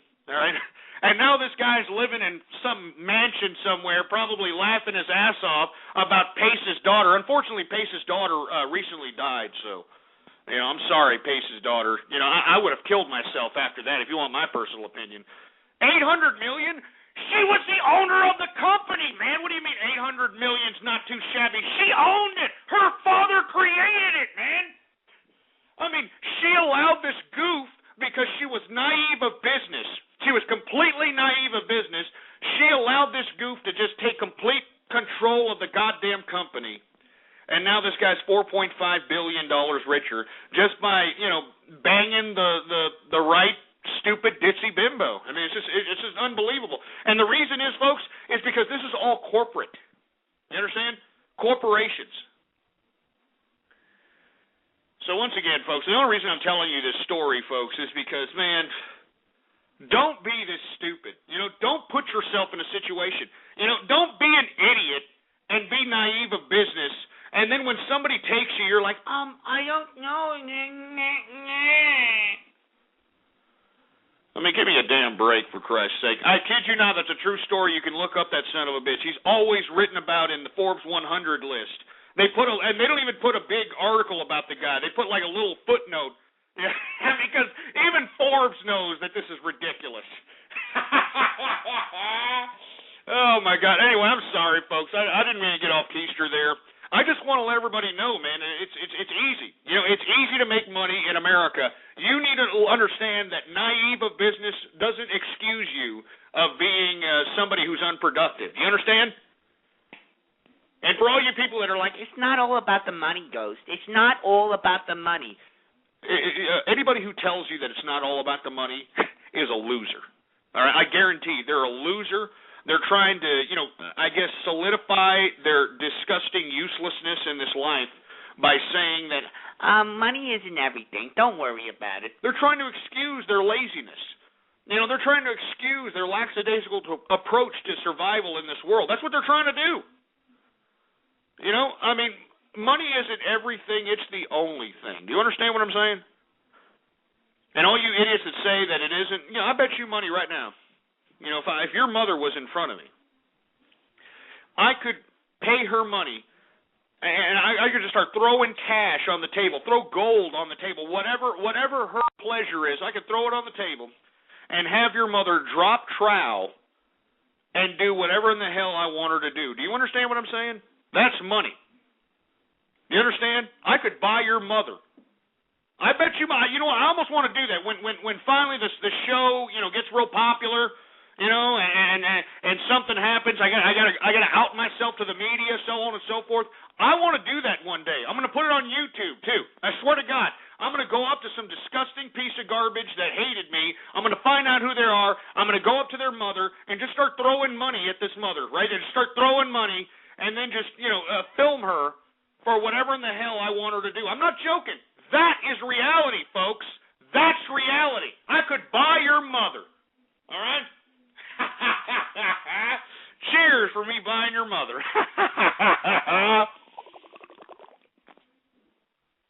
Anyway, I'm sorry, folks. I'm sorry. Let me go ahead and, do we got any shout-outs or anything, engineer? No, sir. Well, according to the engineer, we got a few people to shout out, for Christ's sake. And if you want to shout out right here, right now on the True Capitalist Radio broadcast, well, by God, follow me on Twitter if you haven't already done so, for Christ's sake. Ghost Politics, all one word, no underscores. No underscores, all right? Ghost Politics, all right? Now, what you do is you retweet the first tweet on my Twitter account, and I will give you a shout-out right here, right now, all right? All right, let's go ahead. What do we have here? We've got Celtic Group Poop. Oh, Jesus Christ. We've got R34 Group Poop. We got Cool Group Poop. Prince Group Poop. What the hell's up with this group poop crap? You excrement fetish freak shows, man. We got Top Badge. What's going on, Top Badge? We got Master Asia 2012.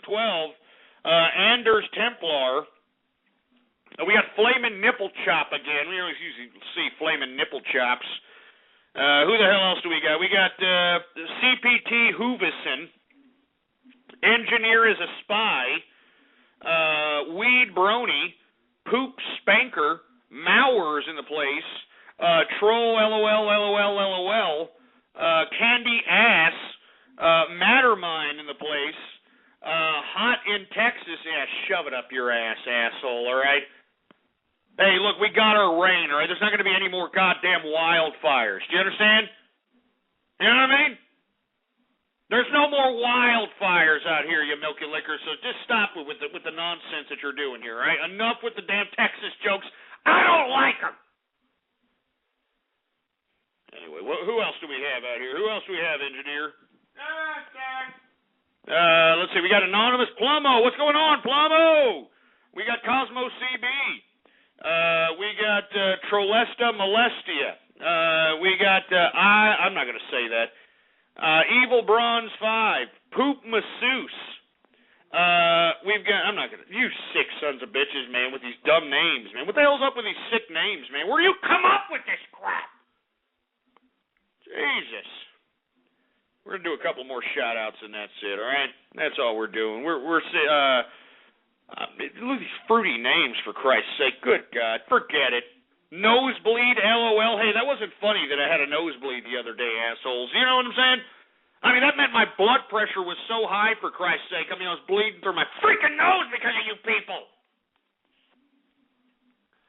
Yeah, I saw the stupid little avatar that y'all made of me with a little bloody nose. Fuck you, assholes, all right?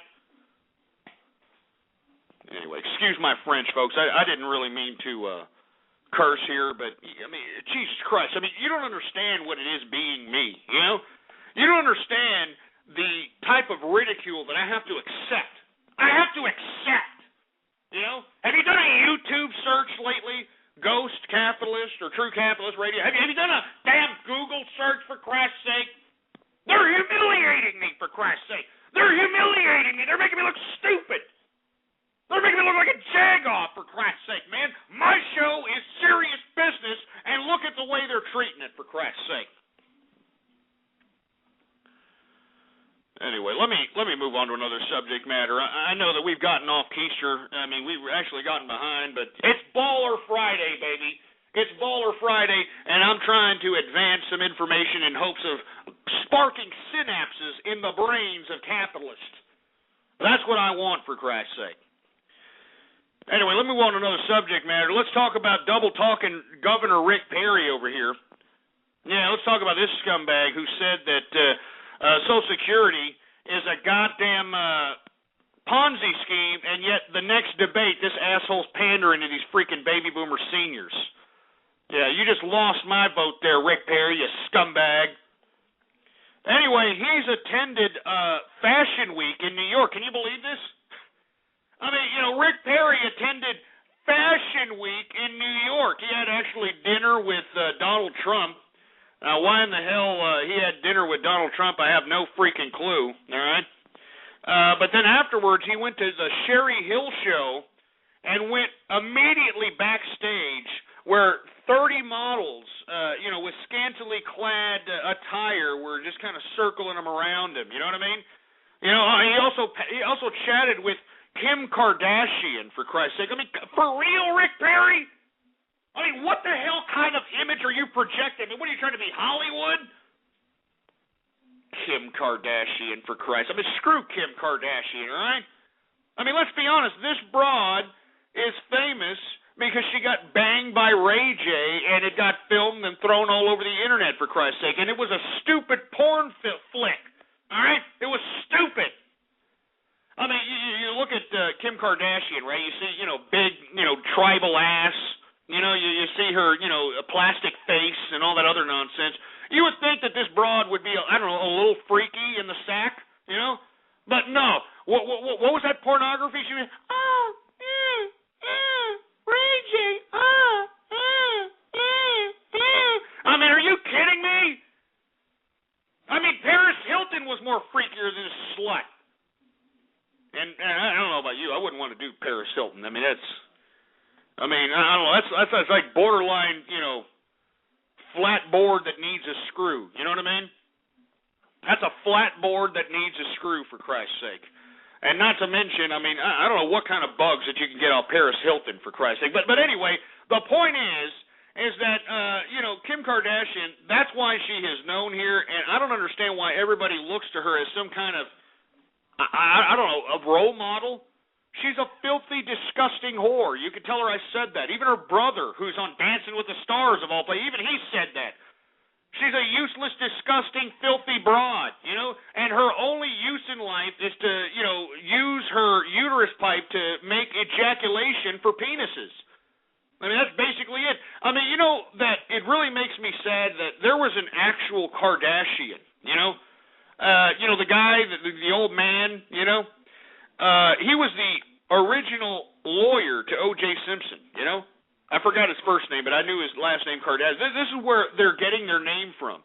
They're getting their name from their father, who died of cancer because he probably, couldn't live with himself, all the demons that he was holding in after all these criminals that he let go, for Christ's sake. And they're taking this, poor scumbag's name, and they're just kind of running it through, this disgusting gambit, for Christ's sake. You know what I mean? I mean, it's just horror. I don't mean to get off on the tirade here, but Rick Perry's out there hobnobbing with these people. He's out there at Fashion Week. What the hell are you doing at Fashion Week there, Rick Perry? Huh? You double-talking prick. I thought you said that Social Security was a Ponzi scheme, and you're sitting here pandering to these old people. These baby boomers, assholes, are the ones that caused the problems that we're in today. They're the ones that cause the problems, and what, we're supposed to just sit here and just kind of accept the fact that, we're supposed to continue to pay for these assholes? They have 77% of America's wealth, all right? The baby boomers have 77% of America's wealth, and we're still supposed to take care of these pieces of garbage when they outsourced all the jobs, when they put their goddamn kids in debt bondage with college debt, for Christ's sake. I mean, it's just stupid. Anyway, I want to hear from you. 646-652-4869. What do you think about Rick Perry going to Fashion Week? What the hell do you think about this crap? Area code 401. What do you think about Rick Perry? Shove it up your ass. 508. What do you think about Rick Perry? Playing with your Peter Popper. 571. What do you think about Rick Perry?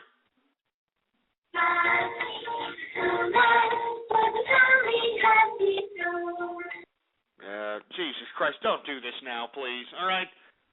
I mean, we're not even close to Halloween, and we're already starting to see remnants of the freaking holidays, all right? Enough, all right? Let me celebrate Halloween. Let me celebrate Thanksgiving before you start shoving goddamn freaking Christmas trees up everybody's asses. Jesus Christ. 240, what do you think about Rick Perry? I think he's a faggot. Yeah, well, you sound like one, too. Why are you calling him one? Because, I don't know. Not only that, you sound like a lispy son of a bitch. Do you got, like, a speech impediment or something? Actually, I do. Yeah, well, why don't you smack yourself a couple of times and smack yourself out of that speech impediment? It sounds ridiculous. By the way, I just wanted to call to say that I agree with you in everything. Yeah, shove it up your ass. 780, what's up? What do you think about Obama? Or fuck Obama. What do you think about Rick Perry? With Celtic Brony. Low battery. Oh, shut up. 516, what's up? What do you think about Rick Perry? I don't even know. Mm-hmm. Well, what do you know, 516? What is it that you know? I know you're a huge bigot. Now, here we go, another speech impediment, for Christ's sake. And not only that, 516, stay right there, because, I'm hearing something there. Are you hearing it, folks? I think it's about that time to play everybody's favorite game. It's Guess the Minority! That's right, folks. We're trying to guess the minority group of this particular individual. Not only does he sound like he has a speech impediment, but I'm guessing there's a little bit of ethnic twang there. Ethnic twang. And everybody's favorite game is Guess the Minority. Go ahead and put your guesses on the screen right now, folks. It's everybody's favorite game. I love this game. All right, let's go ahead. 516, go ahead and keep talking. What were you saying again? Oh my God, I love this game. You don't want to express your race? What are you trying to hide your cultural identity? Come on, 516. What are you? Are you Mexican? No, senor. Nah, you're a Mexican. I knew I could smell the bean and cheese from here, for Christ's sake. Don't lie. You're a goddamn Mexican, aren't you? No, I'm not. I'm actually not a Mexican. Yeah, right. You're a Mexican. I can smell the goddamn bean and cheese from here. I mean, what is it with Mexicans, man? Whenever, you see a whole group of them, they're always like, órale, puto, la raza controlando, dándole la raza, and all this crap, right? But then when they call up to the True Capitalist radio broadcast, and when I basically, we play Guess the Minority with them, we're asking them, hey, what are you? They're not really, brown and proud about it. What the hell's up with that? How come Mexicans aren't brown and proud? I thought they were brown and proud, Holmes. I thought they were, puro pinche la raza. And all that stuff. I mean, give me a break. I'm just, why? Why, 516? Why do y'all do that? Again, I'm not Mexican. You're lying. We can hear the goddamn twang in your voice. Stop lying. I'm not lying, dude. I learned Hebrew before I learned English. I'm Jewish. Happy? I'm a minority. No, you're not Jewish. Come on. What are you, Nacho Bernstein? Nacho Bernstein just called for, get this, get him off, for Christ's sake. He's not Jewish. I heard that goddamn Mexican twang. Hey, you people don't understand. I'm from Texas, all right? I'm from Texas. We got a lot of Mexicans walking around out here, all right? So, that puts me like a little bit of an expert about Mexicans, I'm not racist. I'm just putting it on the table. I'm not racist. I'm a melting pot of friendship. All right? I mean, you people need to get that through your goddamn head, for Christ's sake. Anyway, let's continue going. I'm sorry, I didn't mean to get off keister with the Guess the Minority game there, but I know that was a Mexican, all right? All right, I knew it was a Mexican. Come on. 818, what's up? What do you think about Rick Perry? It's Friday, gotta get down on Friday. Hey, you're Mexican too, aren't you? Nope. Don't lie. Come on, stop lying. Nope. Well, then why are you talking with like a broken English-ass accent, for Christ's sake? Why don't you talk a little bit more articulately like you're from America? I am. No, you're not. You're like, hey, Friday, got to get down on Friday. I mean, why don't you talk a little bit more American, for Christ's sake, huh? Good point. Bye. Yeah, good point is right. Yeah, exactly. Get this shit, get him off, for Christ's sake. Jesus Christ. Anyway, it looks like nobody gives a crap that Rick Perry went to Fashion Week, hobnobbed with all these ridiculous Hollywood stars and all this nonsense.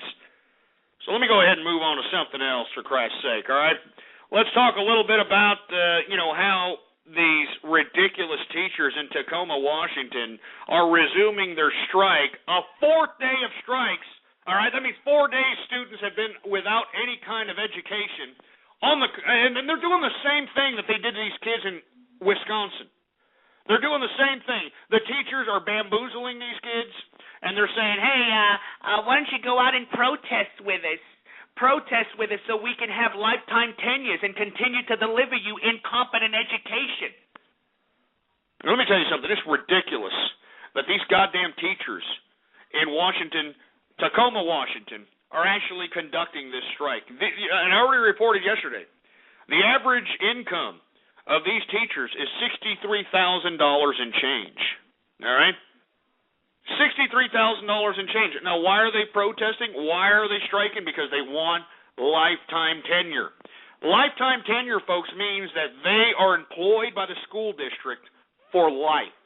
And the only way that they can get fired is if they have a breach of contract.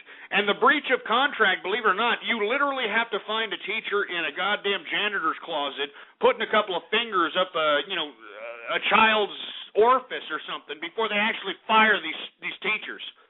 I mean, I think you need to do a YouTube search. I think you need to do a Google search and look at how many teachers get away with murder. I mean, they get away with racial slurs. They get away with controversial teaching activity. They get away with out of school contact with students, so on and so forth. I just don't get it. I have no idea. I just don't get it. And in my personal opinion, and I'm going to continue to say it, it'll be a great day in American history, all right? A great goddamn day in American history when these public educators, these teachers, these damn administrators, these damn school boards, all these people are on the unemployment line having to get employed in the private sector like everybody else. I mean, I think, and I'm going to continue to reiterate this, we need to privatize education.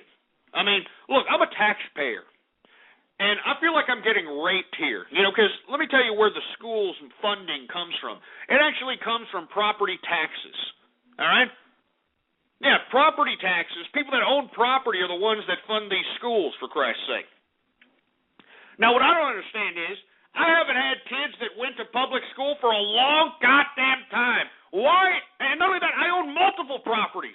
I mean, so I'm not only paying property taxes for one school district, I'm paying property taxes for many school districts, for Christ's sake. And I have no kids that go to these stupid schools, for Christ's sake. So why am I getting raped to pay taxes to a school that I have no interest in whatsoever? None whatsoever. And moreover, the tax-paying dollars that I'm putting into these schools are producing nothing but non-cognitive reasoning, spit-back knowledge, multiple-choice test takers. That's what they're producing. I mean, they don't even know how to think critically anymore. They can't even think on their feet. All right? So I don't understand why I'm getting raped by supplying a bunch of bureaucrats in public education some ridiculous payday for lifetime tenure. You understand? I don't like teachers. If you're a teacher, screw you. All right? If you're an educator, shove it up your ass. All right? You're juicing our goddamn tax dollars, for Christ's sake. You understand what I'm saying? You're juicing our tax dollars, and you are producing an ill product. I mean, just talk to anybody who's under the age of 30 in today's America. I mean, I'm not joking. Talk to anybody who's under the age of 30, and the majority of these males that are under the age of 30 have just predominant feminine physical attributes and predominant feminine vernacular. And why are they so feminine? Why are they so politically correct? Why are they? Because their damn education has implemented this on our kids. You understand? They've implemented this fruity-ass political correctness as subjugation for our children. And I'm not joking. Anyway, once again, we're talking about these asshole teachers going on strike for the 4th day in Tacoma, Washington. I want to hear from you. What do you think about these scumbag teachers? Huh? 646-652-4869 is the number to call. We got area code 573. You're on the horn. What's up? Hey, look, hey, 573, we don't want to hear your fat ass eat, all right? All right, we know that you're, some fat jelly-ass Jabba-the-Hutt bastard shoveling food down your gullet like a goddamn garbage disposal. We don't care, all right? I hope you die of a goddamn coronary here in the next 10 minutes, all right? Area code 404, what's up? Ghost, what's going on, man? Hey, what's going on? We got Billy D. Williams in the house. What's going on, man? It's good to hear from you. Cheers, man. Cheers, baby. So how you been?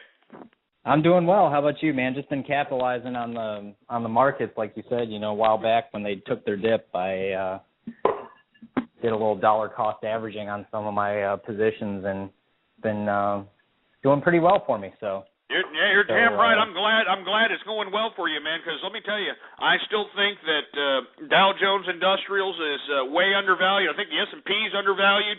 NASDAQ, very volatile. It's a high risk, high reward in the NASDAQ.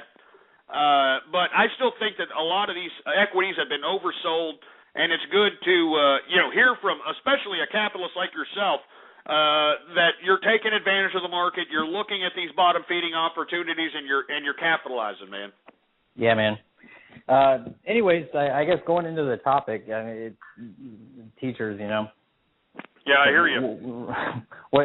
Not a whole lot you can say. I mean, this is the same shit you're getting as from Wisconsin. I mean, they're pretty much laying down the same blueprint. But of course. I mean, they're laying down the same blueprint is right. It's disgusting. It's not like they're asking them to take a pay cut. It's not like they're asking them to, be subjected to cruel conditions or cruel and unusual workplaces. Nothing. No, it's because they don't want lifetime tenures. All right. I mean, the government's like, look, we can't afford lifetime tenures. We need some leverage to get rid of dumbass teachers that don't do their job. And the unions are like, no, we're not going to do that. We're saving the bad teachers.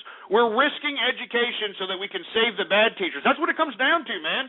This has nothing to do with saving the children. This has nothing to do with educating the children.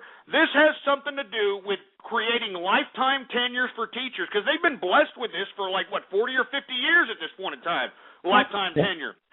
And it's only until now, because we got budget crunches and we got a lot of bad, fiscally irresponsible districts out here. It's only until now that they're starting to say, hey, we gotta stop with the lifetime tenures. We got to stop having these teachers who have been there for 30 years where technology has surpassed them, where the damn subject has surpassed them. We need to get these goddamn teachers out, and they don't want to do it. This is what these strikes are based upon. It has nothing to do with the children, has nothing to do with pay cuts, has nothing to do with anything other than lifetime tenures, and they want them to pitch in a little bit. Not a lot, but a little bit to their own health insurance. And this is causing a freaking teacher revolution. Isn't this great? Right. This is great. Well, I mean, it's just, it always goes back to the fear of competition. If you start making them compete with private schools, or having them even compete like colleges do now for the dollars, just have it be like, okay, fine, you guys want to be a teacher, then you know what? You got to start performing, and your students got to start performing. If not, if you're a piece of shit teacher, then your ass has to go. Sorry, that's just the way it is. But they don't want that. Hell no, they don't want that. That's what they're fighting for in Wisconsin. That's what they're fighting for in Washington. And unfortunately, because they are teachers and they can manipulate the minds of these students, they have students with them at the picket lines, and it makes it seem to the average ignorant American asshole who's mostly visual as opposed to actually interpreting information, it looks to them like, oh, look at them, they're taking money away from the teachers, it's not fair. They're taking money away from our kids, it's not fair. Screw that. These teachers are getting way overpaid. They're getting way overpaid beyond the median income of the private sector in America. They get way more benefits. I mean, unbelievable benefits that couldn't even be accorded to union workers that are in the private sector. I mean, where in the private sector, even in union labor in the private sector, where do you get lifetime tenure? You don't. No. Where do you get seniority pay? Where every year that you're with the district, that you get $1,500 every year added to your goddamn yearly income. And that's why a lot of these teachers that are 30-year teachers, 40-year teachers, believe me, that's why they're there. They're collecting $100,000 a year, teaching the same garbage that they taught 30 years ago, for Christ's sake. And this is what the system has to get rid of, but they can't do it because of these disgusting, despicable teachers' unions. And let me tell you, I know I have a lot of YouTube videos of me out there on YouTube. If there's any YouTube makers, why don't you tell me that? Well, why don't you put this out there, all right? It'll be a great day in American history when you goddamn scumbag mooching teachers and you scumbag administrators and you scumbag school board members are out in the goddamn unemployment line where you belong. Anyway, I'm sorry. Go ahead, Billy. I'm sorry, man. It just pisses me off, man, because, I mean, look, I have a lot of youth who listen to me here. I have a lot of young people who are listening. These are products of the public education system, and you can actually hear the ignorance and the non-cognitive reasoning every time these assholes call in an attempt to get lulls. They can't even get lulls. I mean, some of these kids, they write the crap down before they even say it, and they can't even say it. Yeah. It's stupid. Well, I gotta admit, I had to laugh my ass off when I heard the group poop or whatever. That was a pretty funny name. But anyway, real quick, I had one question for you with you being in Texas and everything. And, you know, I know you were saying earlier how you have, you're a melting pot of friendship and all that, and you're pretty good with foreign relations. So I had a question for you, man. You know, I'm going to one of these, I guess, tequila bars tonight, and I guess they have, it's going to be a good time, right? But no, it should be. Yeah, but they have one of these guys there, and I mean, this just is weird to me. But I want to know what's up with when you go to some of these tequila bars, they have, and at this one they have this kind of like fat Mexican guy with a whistle that. You're talking about the fat Mexican guy who pours the tequila in your mouth? Yeah, what is that? You're talking about that crap? Yeah, what is that? I don't know what is this. I have no idea. You know, now look, I'm from Texas. I mean, we've got a lot of Mexicans walking around out here, but believe it or not, that's not really prevalent out here in Texas. You know, we got really unfortunate strict alcohol laws out here, so TABC will not allow somebody to pour a goddamn tequila shot in somebody's mouth and do that. But I've seen that in Mexico. I've seen that when I've taken trips to South America. And to be honest with you, I have no freaking clue what that's all about. I mean, you got this fat, greasy Mexican, for Christ's sake. I mean, you could smell the bean and cheese secreting off of his pores, for Christ's sake. And this guy's, sitting over here, tilting your head back, putting a shot down your gullet. And then, it's more than a shot. They try to fill up your mouth with the goddamn tequila. And then when you're sitting there swallowing and they see the pain in your face, like, good God, this is way more tequila than I've ever had in my life. Then they blow that stupid whistle. So I have no idea what the hell that's about, man. That's a good question, mind you. Maybe if we get a couple of Mexicans calling up, maybe they'll give us an explanation if there's some kind of tradition behind that.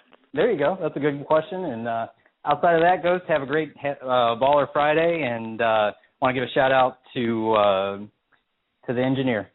Outside of that, that's it, man. Take it easy. Hey, man. Hey, it's always good to hear from you, Billy, man. I appreciate it.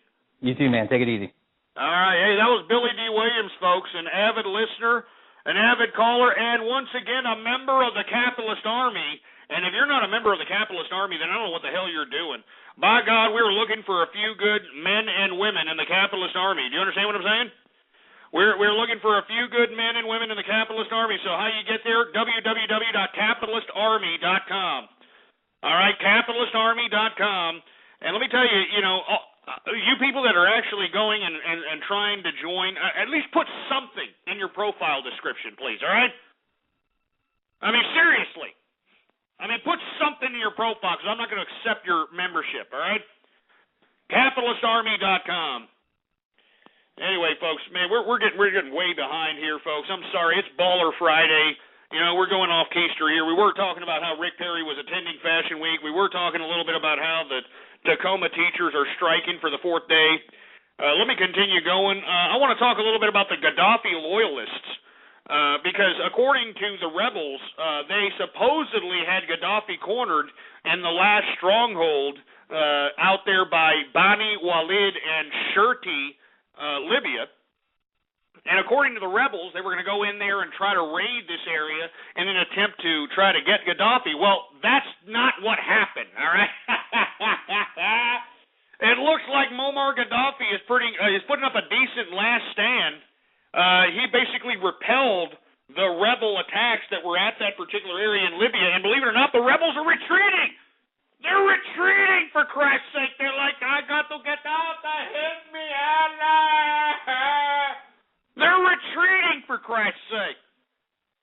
So, I mean, good Lord, I cannot believe that they got Gaddafi cornered in one stupid city, and the Gaddafi loyalists are not only repelling the rebels, but repelling the rebels with NATO backing, with NATO weapons. I mean, don't we all remember that NATO was supposed to be the alliance that was going to help the international community just in case Russia, the Iron Curtain, got uppity? I mean, this just goes to show you that NATO would have been no match for the Iron Curtain, all right? No match for the Iron Curtain, for Christ's sake. I mean, they can't even take out Gaddafi. Jesus Christ. Give me a drink. Give me another drink, for Christ's sake. Oh, yeah. Woo! Yeah, I know there's no NATO ground forces there, fat man, but they're training them, they're arming them, they're giving them tanks, they're giving them weapons, and they still can't go out there and beat Gaddafi's forces, for Christ's sake. I mean, good Lord. Not to mention, they got air cover. They have NATO air cover. So anyway, I want to hear from you. What do you think about Gaddafi sitting over here repelling the rebels in Libya, for Christ's sake? I mean, they're getting the hell out of this little town, Bani Walid Shariti, or whatever the hell you call it. I'm sorry if I'm butchering up. I don't speak camel. Anyway, I want to hear from you. What do you think about it? Area code 517, what do you think about the Libyan rebels? Merry Christmas, Ghost. Rudolph the red-nosed reindeer had a very shiny nose. Jesus Christ, do you understand? I want to get through Halloween. I want to get through goddamn Thanksgiving before I start having these goddamn corporations trying to shove a goddamn Christmas tree up our asses, for Christ's sake. You understand? It's September. Jesus Christ, man. What you assholes. I know why you like Christmas, huh? You like Christmas because everybody gives you gifts, huh? Oh yeah, I like getting gifts and just everything's so great. It's like it's friendship is magic, and I'm gonna get a little brony doll and I'm gonna probe my anal passage. Well, it's just stupid, all right? Stupid. Let me take another caller here. 401, what's up? What do you think about Gaddafi and his loyalist? Is it just me, or does Gaddafi look like the side of a camel's ass? To me, it looks like Gaddafi looks like an Arab Michael Jackson that was basically mauled by a few cats. You know? That's what I think. You know, I mean, have you seen this face? It looks like a damn desert Michael Jackson, for Christ's sake. I mean, that's just too much work. 916, what's up? What do you think about Gaddafi and his loyalists?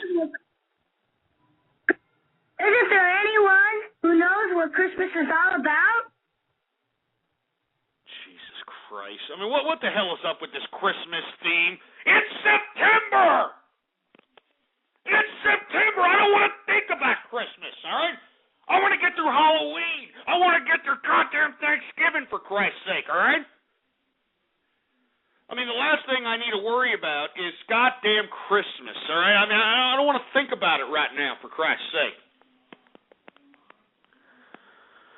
Jesus Christ, we're supposed to be talking about these Libyan forces retreating because Gaddafi loyalists are basically fighting back. You know what I mean? And before we get into anything else, folks, you know us. We actually have a personal connection with the Libyan rebels. And they actually want to make a statement at this point in time. So without any further ado, folks, I'm going to go ahead and put on a representative of the Libyan rebel faction. Mahmoud, are you there, sir? Who is Al-Allah? Who is Ar-Rahman? Who is Al-Mannan? That's right, all your American people. Your people need to pay your taxes so we can beat them, Muammar Gaddafi. Your filthy American people. You don't know the Libyan rebels will be victorious. And we'll do it for Allah. Wallah Akbar. Wallah Akbar.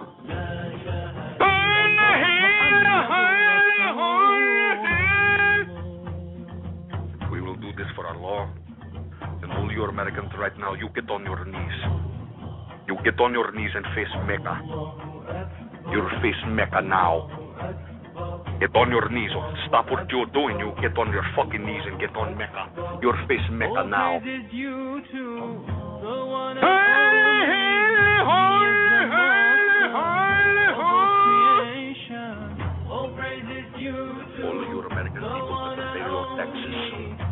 All of your people that pay your taxes. Get on your knees, you filthy American. You filthy American, you get on your knees. And your face Mecca. Your face Mecca now. You understand me? You face Mecca.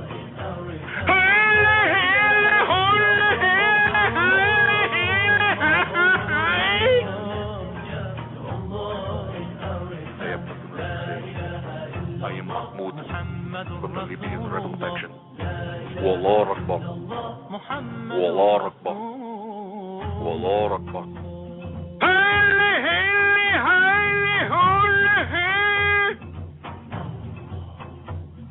All right, I think we're done with it. Get them off, engineer. Get them off, for Christ's sake.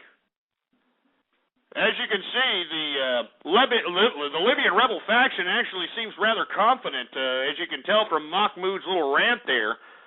Unfortunately, it looks like they retreated, and we didn't hear anything about that from Mahmoud. Of course, we heard the traditional nonsense that he wants Americans to pay their taxes so that they can continue to support the Libyan rebel faction. But, hey, Mahmoud, I know that you're hung up now, but you're losing. You're losing, for Christ's sake. And not to mention, folks, I hate to keep reiterating this, but don't we remember that the Libyan rebel faction, those that were against Muammar Gaddafi, according to our State Department, according to the United States State Department, these assholes are connected with Al-Qaeda. And we're supposed to be arming these guys? We're supposed to be training these guys, for Christ's sake? Good Lord. Anyway, let me move on to another subject matter, folks. I want to talk about the Palestinians. That's right. The Palestinians are trying to get full-fledged statehood at the United Nations. And, of course, you've got Israel and you've got the United States a little apprehensive at this full-fledged statehood in the United Nations. And the reason is because the Palestinians actually want to go back pre-1967 borders. And, of course, the Israelis are up in arms about it. They don't appreciate it. They don't want to go back to those borders, so on and so forth. But what makes this very tricky is that in the United Nations, you have a lot of people that show favor to the Palestinian situation. And according to the way the UN Council sets up its vote, it looks like the Palestinians actually have enough votes to possibly make this whole statehood an actual reality. I'm not joking. Serious. I mean, it could be an actual reality up in here. And, this does not look good for Israel at this point in time. I mean, Israel is already dealing with a situation with Turkey. I mean, Turkey has already, completely ejected any Israeli diplomats out of its country. It's broken ties militarily and diplomatic relations with Israel, for Christ's sake. Although the Yehudis in Egypt today announced that they want to reiterate their connection with Israel. They want to continue their peace talks with Israel according to the whatever regime that's running those Yehudis in Egypt. But Turkey is just not very happy with Israel, and this is a powder keg waiting to happen. And then with the Palestinians asserting their statehood ambitions at the United Nations and asserting their statehood ambitions based upon pre-1967 borders, just adds fuel to the fire, folks. And I don't know about you, but I don't think that, this situation, this little piece of geography here, should be the powder keg for potential World War III, because that's eventually what's going to happen, all right?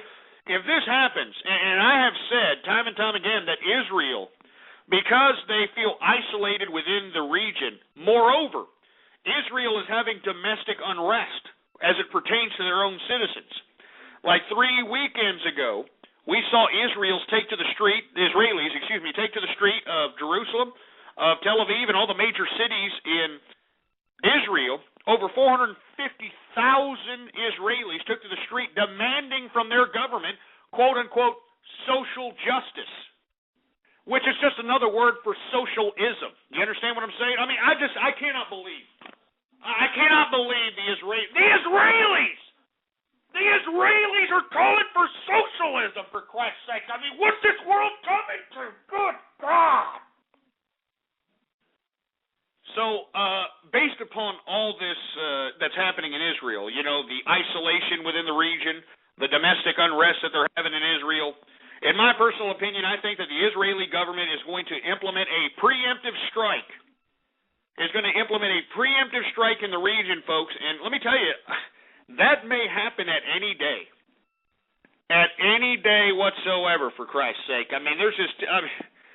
I don't want it to happen. I do not want it to happen, for Christ's sake. But it seems to me, based upon the isolation that Israel is basically put itself in, moreover, you also have domestic unrest. I just think that we're going to have a serious situation happen here in the Middle East.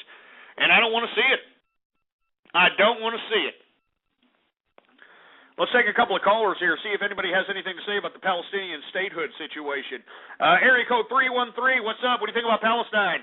Fuck you, Texas, and fuck you, Lone Star Bear. Obviously a new fag. 847, what's up? What do you think about the Palestinians? Hey, everybody. I'm looking at Dave Tanner. We couldn't even understand you because your cheap-ass Salvation Army phone, for Christ's sake. 405, what's up? What do you think about the Palestinians? Happy Friday, Ghost.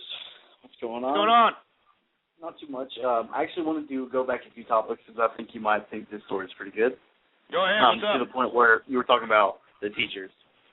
Go ahead, man. Read it.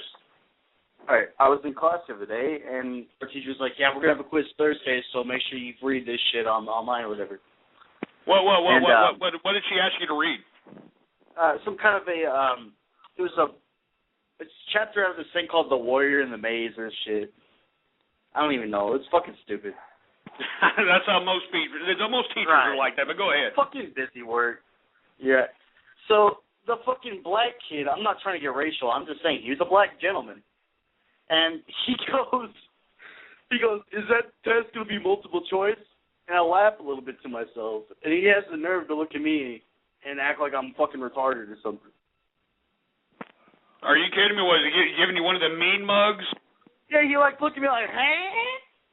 And I was like, multiple choice? Are you serious? Like, do you want to have an education? Just wondering. Let me get Are you kidding me? Well, no. He knows that if he has multiple choice, all right? The bottom line is that, you know, typically multiple choice tests have, four answers, maybe five, depending on the state you're in. But typically they're four, all right? And believe it or not, if you're special ed or if you're actually, considered special ed, it's three, all right? At least here in Texas. So, yeah, of course he's asking for multiple choice because all he can do is just put A, C, D, C, A, C, D, C, all down the little... the little bubbling in little sheet there that they give you kids, you know, where you bubble in the answer? Scantron. Yeah, Scantron. You know, you give you a little A, C, D, C, and believe it or not, you can actually pass based upon that ridiculous scheme. I kid you not. Yeah, I believe it. And let me tell you, and these idiots that don't know shit from Shinola, they know it too, so that's why they're out there asking, hey, you got a multiple choice test? It's horrible. That made me laugh, dude. So, was it a multiple choice, or was it at least, some kind of creative thing or critical thinking? Two long answer questions, and then a few fill in the blank. So they leveled with the black people. Sorry. Oh man. Well, hey man, thanks for calling. No, I believe me, I understand where you're coming from, man. I mean, a lot of these idiots in America, that's all they want. They want multiple choice tests. That's it. They want multiple choice tests. And the teachers, that's what they want to teach to. They want to teach a multiple choice test. You understand what I'm saying? Oh, my God. Anyway, we were talking a little bit about how the Palestinians are seeking full membership in the United Nations. They want to be recognized as a state. And, Abbas, who happens to be the leader of Palestine, is being really aggressive about this. And, of course, the two opposition, Israel and the United States, are trying to go up to Abbas and say, hey, calm your ass down. Calm your ass down. Because let's be honest, I mean, the Palestinians want to go back to the pre-1967 borders, and I don't think any Israeli wants to even accept that, which is really unfortunate, but they don't want to accept it. So this is a powder keg waiting to happen, folks. So, keep your eyes keenly aware on this particular situation. All right, let's take one more call here. 571, what's up? What do you think about Palestine? Happy Christmas.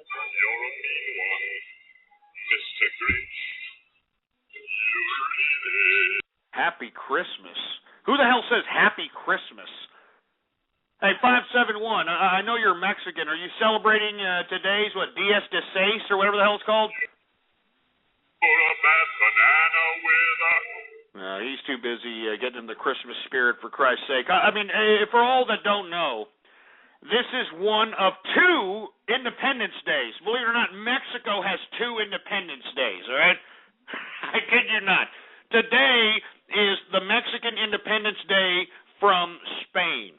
And, of course, Cinco de Mayo, which is May 5th, is the Mexican Independence Day from France, all right?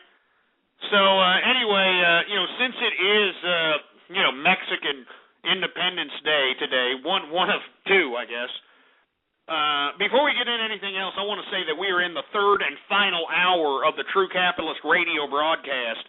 And, of course, I am your host, the man they call Ghost. And once again, folks, I want to thank everybody for tuning in with me. Before we get into anything else, I'd like to please retweet the broadcast, go to the social networks, go to the forums, go to the blogs, and spread it around like wildfire. And let everybody know that True Capitalist Radio is in effect and in the house. But before we get into anything else, folks, I want to celebrate. That's right. I'm from Texas over here. We got a lot of Mexicans walking around out here.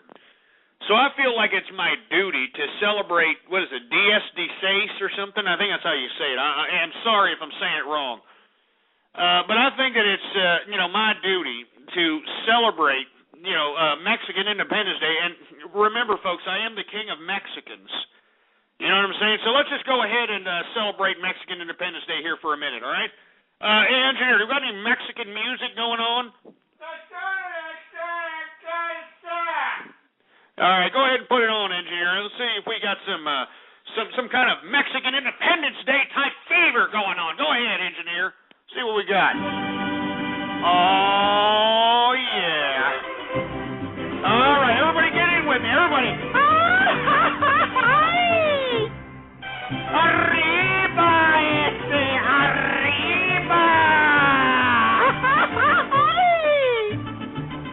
Hey, I'm going to do For Lorico. That's what I'm going to do. For Mexican Independence Day, I'm doing For Lorico.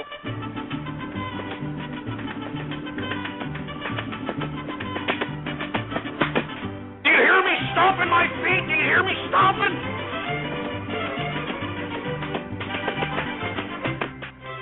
Do you hear me stomping, for Christ's sake? I'm doing For Lorico.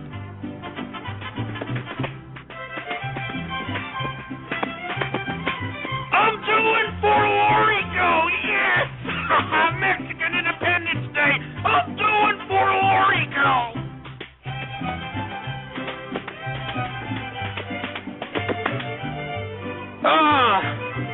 Oh man, I'm almost out of breath doing all that For Lorico. Let's do a Mexican yelp, shall we?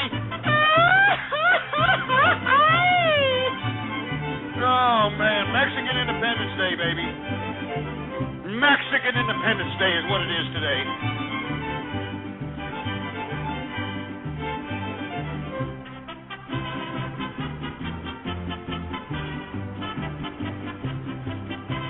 I'm doing For Lorico.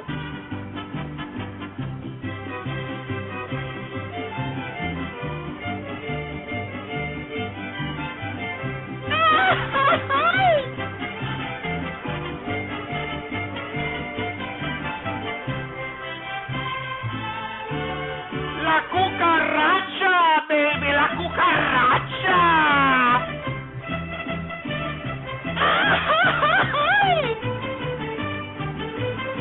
All right, shut it off, engineer. Shut it off. Shut it off. Oh man, I'm out of I'm out of breath here, for Christ's sake. I'm out of breath. Whew. Jesus Christ. Anyway, let me go ahead and open up another. Give me more beer! More beer! Got some beer up in here. Oh, yeah. Before we get into anything else, folks, I'd like to give some shout-outs to the people that are out there listening to the broadcast. And, of course, folks, if you don't know how, well, if you're not following me by now, well, go ahead and do it. I don't know what the hell you've been doing, playing your beer pop or, doing something. Follow me on Twitter. Ghost Politics is the name to follow. All one word, no underscores. No underscores. And I want you to retweet the first tweet on my Twitter account, baby. You understand what I'm saying? And I will give you a shout-out right here, right now, live on the True Capitalist Radio broadcast, all right? Let me take a swig of this beer here for a second. Good stuff. Anyway, we got Ray MKO1. What's going on? Tara Strong in the house. Cosmo CB. Group Poop Mass. We got Irish Dirtbag. Super Jazz Car. What is this? Mecha Dragon. All right, great. Yeah. We got the Whore Master. I haven't seen the Whore Master in a long time. What's going on, the Whore Master? Who the hell else do we got? We got the Only Water. Okay. Rubrica Lou. Weed Hacks. What's up?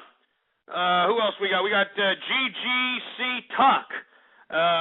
Burn Texas. Shove it up your ass with the Texas jokes, asshole. All right, enough. It's not funny. We got Cono Sewer. We got Box 94 up in the place. What's going on? Who else do we got going on? Remember, Ghost Politics. All right, retweet the first tweet on the Twitter account. Who else we got? We got Shizzle. I'm not saying that, you asshole. El Foxo Loco. Gasgara. Hey, what's going on with Gasgara, man? How you doing, man? Cheers to Gasgara up in the place. Let me go ahead and take a swig of this. Good stuff. Good stuff. Anyway, let's see. Who else do we got going on here? We got Anal Tooth Fairy in the place. Who the hell else do we got going on? We got Rectum Cleaner. Rectum Cleaner. Jesus Christ. We got Fat is a Disease. Fat is not a disease, asshole. All right? Stupid fat bastards. Oh, fat is a disease.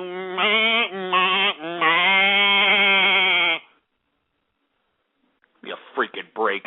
You just put the freaking fork down for about 5 minutes, and you'll be surprised how much goddamn weight you'll lose, all right? Anyway, we got Ghost Train, 1, 2, 3. We got, screw that bastard. We got Bad at Mario. Well, too bad. Jesus Christ, bad at Mario. How can you be bad at Mario anything? Let's see, we got Wacky Jackie, 98. Poop Tickle Jr. I'm not going to say these disgusting, pathetic names. Forget it. These idiots are making big jokes about Texas still, for Christ's sake. Yeah, look at it. Barbecue Texas. Yeah, real funny. Pot Roast Texas. Pot Roast Texas. You asshole. Just shove it up your ass, for Christ's sake. I mean, Texas is experiencing scorched earth, for Christ's sake. We're experiencing scorched earth. And you idiots are sitting here, Pot Roast Texas. Hot deals in Texas. Shove it up your ass. Jesus Christ. Who the hell else do we... that's it. No, forget it, engineer. I'm not giving any more shout-outs to these bastards. They're scumbags, all right? They're scumbags laughing at Texas and scorched earth out here. We got scorched earth! Anyway, let me take a swig of this beer, for Christ's sake. I mean, I'm way behind.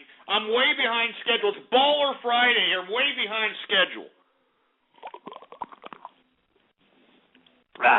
Good stuff. All right, what the hell were we talking about? We were talking a little bit about the Palestinians seeking full membership in the UN. I want to talk a little bit about China. That's right. I want to talk a little bit about China because Obama needs to make a decision before August 1st on whether or not he is going to sell arms to Taiwan. And for all you folks that don't know, the Chinese, the Communist government of China actually believes, October 1st, not August, or October 1st. Believe it or not, the Communist government of China actually believes that they own Taiwan. And the autonomy that Taiwan has projected on itself, the Chinese believe is against their particular communist agenda. And it's been a policy within the Communist government of China that at some point in time they are going to invade Taiwan and basically take it over. You know what I mean? I'm not joking.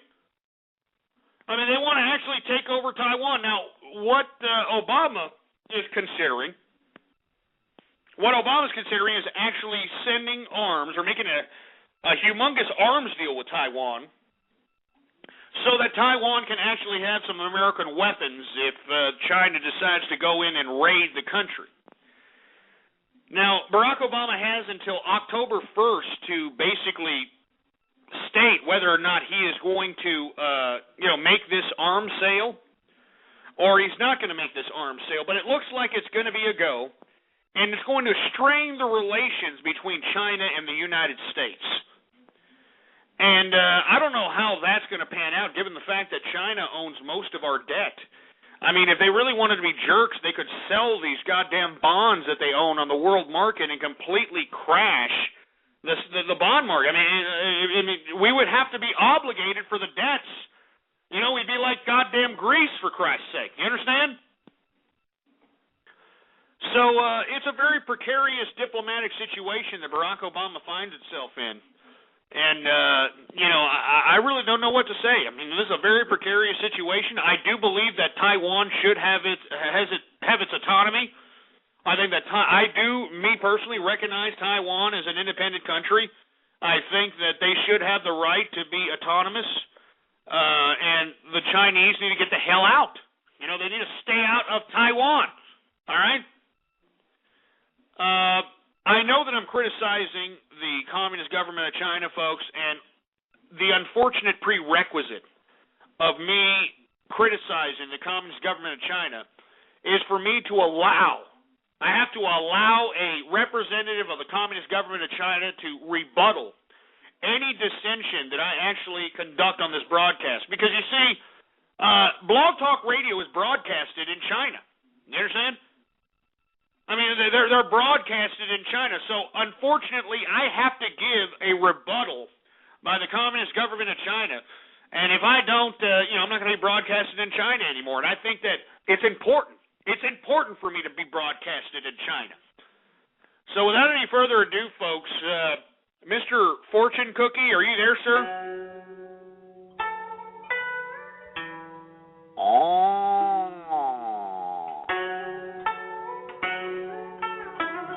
You see, you motherfucker out there talking garbage about Communist government in China.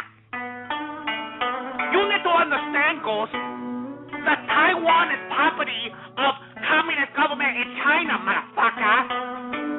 Don't sit here and try to take sides with Communist government in China against Taiwan. We own Taiwan, motherfucker. That's our country. That's our land, motherfucker. Just like we took Hong Kong away from the English, motherfucker. We took Hong Kong away from English. We're going to take away Taiwan away from them, motherfuckers. And there's nothing that you idiot motherfucker can do about it out there in America. We own your debt, motherfucker. We own your country. The Communist government of China own your country, motherfucker. Don't sit here talk garbage of the Communist government of China, or we stick a chopstick straight up your clogged up asshole. Motherfucker. You don't understand, Ghost. We're taking a list of all your fucking capitalists in here, motherfucker. We're taking a list of all the capitalists that are in here chatting your chat room. And we're going to tell all you motherfuckers that when we take over your country, we're going to put all you motherfuckers that listen to a show into a re-education camp. We're going to put you into a re-education camp, motherfucker, and make sure that you people do what you do for the same reason we do what we do, motherfucker. And do you know why we do what we do? Do you motherfuckers want to know why we do what we do? We do it for Chairman Mao! We do it for Chairman Mao!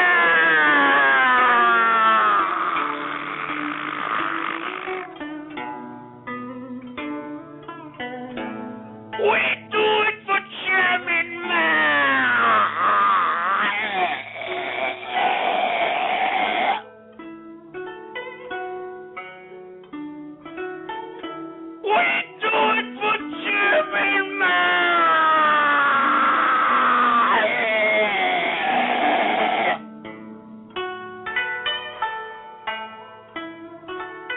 Oh no. My stomach hurt. Oh no. Holy shit. Oh. My stomach hurt. Oh.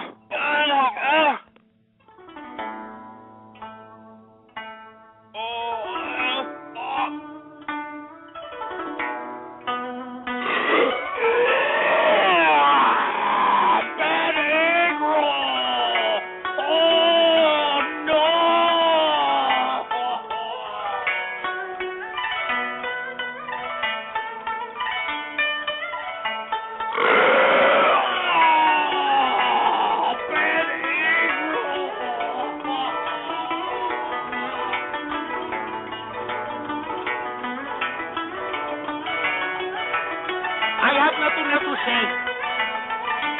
I am Mr. Fortune Cookie. Thank you very much.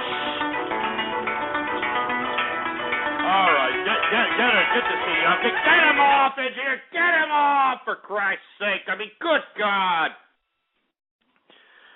Well, you heard it from the communist government themselves, folks. They think that they own us.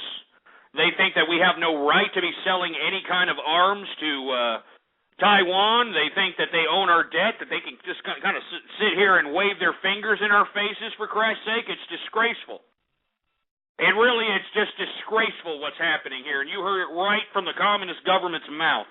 Mr. Fortune Cookie, like I said, is a representative of the communist government of China. And the only way that I can be able to broadcast in China is if I give this damn communist bastard some kind of airtime for rebuttal. Anyway, folks. 646-652-4869. We're running major late, folks, and I want to say I'm sorry to the individuals that are out there listening in. Let me move on to another subject matter. I know that we're supposed to be talking about how Obama is... we're waiting for this guy. October 1st is going to be the day on whether or not he's going to sell arms to Taiwan, and it may just hurt the diplomatic relations with the United States and China. So let me move on to another subject matter. I want to talk about the Turkey's prime minister, since we were talking about Israel earlier. Turkey's prime minister, not only has he disbanded any kind of diplomatic relations with Israel, but now the Turkish prime minister is actually going around, like I had said a couple other shows ago, like 2 or 3 shows ago, that I feel, in my personal opinion, that the Turkish prime minister is utilizing the fervor of the old Ottoman Empire prior to the Treaty of Versailles as some kind of a, nostalgic rallying point, so that the Arab Spring that has transpired over the springtime here as of late can kind of fall in line with the way that the old Ottoman Empire used to comprise itself. Now, let me explain. Before World War I, the Ottoman Empire basically comprised all of the Arab nations that we have come to know and love. It was one humongous empire. The Ottoman Empire was around for close to 500 years until World War I, until they took the side of the Austrian-Hungarian Empire after a Serbian nationalist decided to throw a grenade and assassinate Archduke Ferdinand from the Austrian-Hungarian Empire. That's the whole reason why World War I started, for Christ's sake, believe it or not, all right? But anyway, the goddamn Ottoman Empire took the side of the Austrian-Hungarian Empire. They lost. And as a result, the Treaty of Versailles carved up these goddamn Arab nations that we've come to know and love. I mean, don't you know that the Saudi royal family and all these United Arab Emirates royal families, I mean, don't you think it's kind of odd that they have quote-unquote royal families, even though monarchism or aristocracy has no prevalence in their culture whatsoever? I mean, there's no prevalence of monarchism in their culture. Now, why is there a Saudi royal family? Why is there a United Arab Emirates royal family? Because they were instilled there at the beginning of the 1900s during the Treaty of Versailles. I think you people need to read Lawrence of Arabia. Have y'all heard of Lawrence of Arabia? Well, Lawrence was actually a secret service of the Brits. And this guy went into the Ottoman Empire incognito, you know, with the whole turban and all that nonsense, right? He went into the Ottoman Empire and negotiated with each and every one of these tribes within the Ottoman Empire, and basically promised them that if they helped the English and those that were fighting on the other side of World War I, that these Arab, these Arab tribal leaders would actually be accorded certain geography. You know what I mean? Can you believe this crap? And that's what happened. That's the whole reason why we have Saudi royal families, for Christ's sake, because the goddamn Treaty of Versailles allowed this to happen, for Christ's sake. They were carving up the freaking Arab world like it was a freaking cake or something. And this is why we're having so much backlash in today's America, or in today's world. That's why we're having so much terrorism in today's world. You know what I mean? Anyway. 646-652-4869. Now, the whole reason I'm bringing this up, folks, is because the Turkish Prime Minister, because believe it or not, the Ottoman Empire, their capital was in Turkey. You know, that was their main stomping grounds. That was their capital, Turkey. Well, the Turkish Prime Minister is going around the Arab Spring countries and touting that they should utilize the Turkish democratic model as a means of reestablishing their civilization. And I had alluded to the fact that, you know, the Turkish were trying to assert their particular kind of idealism of the old remnants of the Ottoman Empire by asserting themselves within the Arab Spring. And this just proves what I had said, was it 2 or 3 shows ago? So once again, Turkish Prime Minister touting its democratic model around the Arab Spring countries so that everybody can be like, hey, we should be like the Turkish. Anyway, I'm sorry if I'm being very brief with these last couple of subject matters, folks, but we're almost out of time, and, I don't want to eat into radio graffiti time, so I just want to get through these damn subject matters, okay? Now, I want to talk about Syria. And we're going to be real brief about this because everybody who's an avid listener of the broadcast knows that I have been yelling and screaming since February of this year that Bashar al-Assad, the asshole who is massacring his own people because he wants to sustain his own bureaucratic power, all right? This guy continues to kill his own people. He's killing his own people to sustain power. Can you believe this crap? I've been saying this. Another 15 dead today. Another 15 dead as Bashar al-Assad kills his own people to sustain his own totalitarian bureaucratic power. I'm not going to spend too much time on this, folks, because everybody that listens to me knows where I'm coming from on this subject matter. If you're an avid listener to the program, you know exactly what I'm talking about. So, once again, another 15 dead. 15 dead. Thanks to Bashar al-Assad and his goddamn totalitarian ass.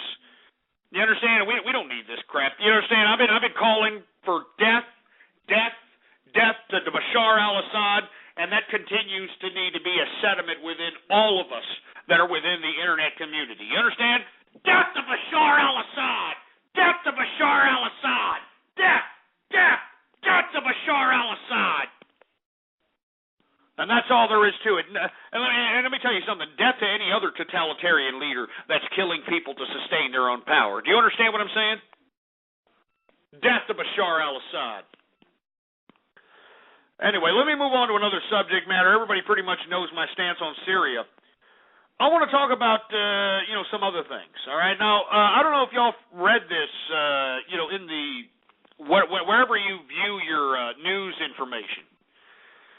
But there were actually a couple of assholes out of Colorado this past couple of days. Well, one, I think it was last night or something of that nature. 2 Colorado men actually played the actual real-life Weekend at Bernie's. That's right. No, let me explain here. 2 friends, all right, found their friend dead. You know, I mean, he was unresponsive. He was dead. Nobody knows how he died. It looks like he died from natural causes. And instead of taking him to the goddamn hospital, or instead of taking him to the morgue, or instead of doing the right thing and going out and disposing of his body in the proper manner, these assholes actually took out the body, all right? And they took it out on the town. They took it out cruising and drinking, for Christ's sake. I kid you not. They actually took this guy, this dead guy. They don't know how he died. They think he died of natural causes, but the 2 schmuck friends that were with him decided to take his corpse. And not only that, the guy had a Lincoln Navigator, so they took his Lincoln Navigator, and they went out on the town. I'm serious. They went out to bars. They went out to drink. They went out to strip clubs, the whole 9 yards. They went out on the town with this corpse in the goddamn Lincoln Navigator, and guess what they did? They used the corpse's credit cards. Oh, come on! What kind of friends is that, for Christ's sake? Not only do they take the corpse, they put it in his car, they take his Lincoln Navigator out cruising in Colorado, but these 2 scumbags actually use this guy's credit card and literally like just go out on the town. They go nuts, all right? They go completely nuts. Well, anyway, these 2 people, Robert Young, age 43, Mark Rubinson, age 25, they have been charged with abusing a corpse, identity theft, because you can't use a dead man's credit cards to go out drinking and getting drunk, all right? And criminal impersonation, you know, because according to the prosecutor, they impersonated the dead guy, you know what I mean? So they've got these 2 guys in custody. I think they got bailed out, if I'm not mistaken. But, man, you're talking about Weekend at Bernie's, you know? Have y'all seen Weekend at Bernie's, for Christ's sake? If y'all haven't seen it, it's about, 2 men arriving at a beach home of their boss. You know, the boss's name is Bernie Lomax, right? Only to find him, like, dead. You know, he's just sitting there dead, all right? But, and I'm not going to get into the movie or whatnot, but the 2 guys, they find their boss dead, and they decide, hey, we're going to put sunglasses on him, prop him up in a couch, and drag him around everywhere we go so we can make believe that he's still alive. You know what I mean? These guys actually lived this crap. Can you believe this crap? I mean, I don't know about you. I wouldn't be too easy about a corpse traveling with me in a freaking Lincoln Navigator. You know what I mean? I mean, rigor mortis sets in to corpses, and it starts to stink. You know, I mean, it's just horrible. Anyway, I thought it was a funny story. Once again, Colorado man accused of taking a dead friend out in the town, using his goddamn credit cards to go out drinking. Anyway, let me continue going, for Christ's sake, because I mean, I'm almost running out of time, and we don't want to take time from radio graffiti. So what's the next subject matter here, for Christ's sake? Does anybody know Tarek Salahi? Tarek Salahi. Does anybody know who I'm talking about when I say that asshole, Tarek Salahi? Well, anyway, Tarek Salahi, believe it or not, was the guy that actually crashed one of these White House soirees. Do y'all remember this? When these 2 people ended up crashing like some White House dinner. They weren't even invited, but yet they were still able to kind of maneuver themselves into the White House and attend the whole White House soiree, so on and so forth. Well, anyway, you need to look it up, because this happened about last year, all right? Happened about last year. Some asshole named Tarek Salahi or some shit. This guy actually had crashed one of these White House dinners. Yes, Salahi or something, whatever his name is, all right? Anyway, the reason I'm bringing him up, folks, is because, not only was his wife one of the, housewives of, Washington or housewives of something, right? And not only did Tarek Salawahi use this disgusting blonde-headed, plastic-faced bimbo as a trophy wife and thought that he had her loyalty based upon buying her. Well, it looks like Tarek Salawahi didn't have enough money or at least enough sexual type of moves to keep this bimbo because, believe it or not, a couple of days ago, Swalawahi thought that his wife, Michelle, had been either kidnapped or she was missing. He actually reported her missing. No, she wasn't missing. Do you know where she was? She actually left this bastard. And believe it or not, Tariq Salahawahi, whatever the hell his name is actually a pretty rich guy.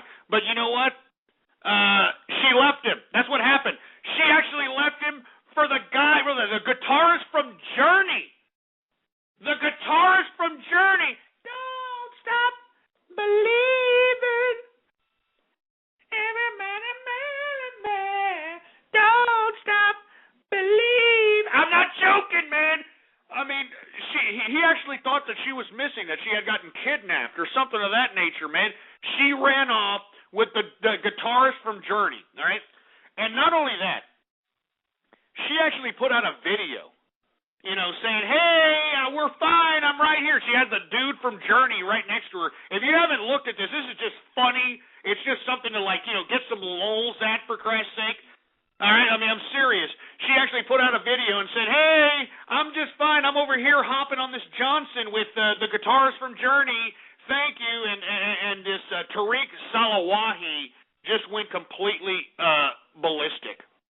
He's like, I'm going to divorce that bitch. And I mean, come on, man. What do you think, Salawahi? I mean, you pay for a trophy wife. And you know how trophy wives are. They're just stupid, ditzy bimbos that care about their looks. They don't think about anything else. They don't care how much money you're paying for them. They don't care the type of sacrifices that you're doing. They don't care. They don't care. All right? All they care about is, especially you assholes that are sitting over here talking about, getting a trophy wife. All they care about is the money. And once they feel like they don't need the money anymore, and let me tell you why they don't need the money. Once they're married to your ass, they know that they can get 50% of what you got.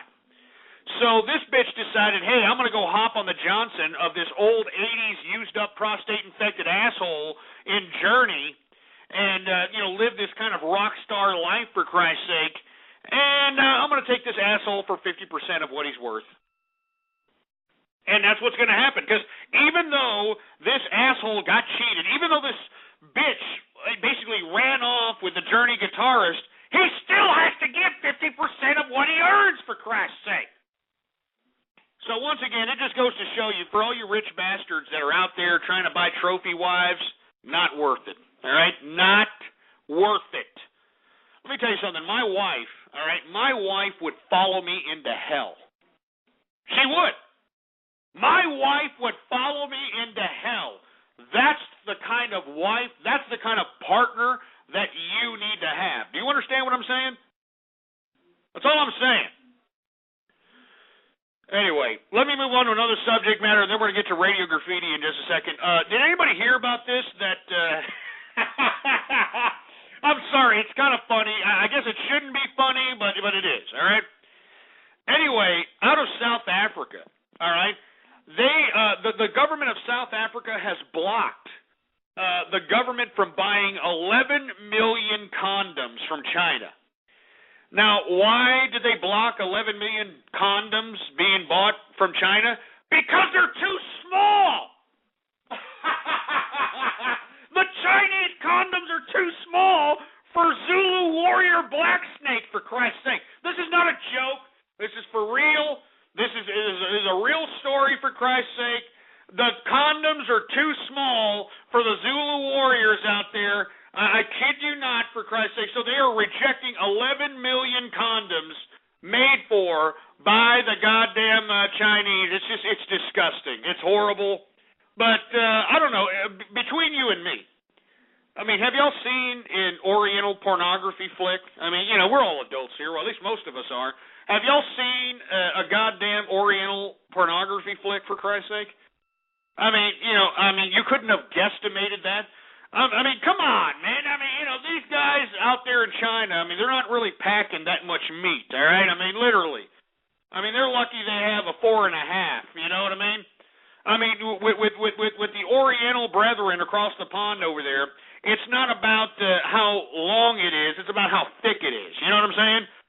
They don't care how long it is. They don't care if it's as long as a thumb or a pinky, just as long as it's as thick as a goddamn, I don't know, Pringles can or something. I have no idea. But anyway, I kid you not, this is a real story. The Chinese have been rejected from actually delivering 11 million condoms into South Africa because they're too small. Oh, they're too small. Oh, Jesus Christ. As a matter of fact, here. I mean, I don't even know what to say. I have no idea what to say. I have no idea what to do. I mean, small condoms for Christ. Oh my God! Here, listen to this for a little bit. I mean, Jesus Christ, I don't even know what the hell else to say. I mean, just small condoms.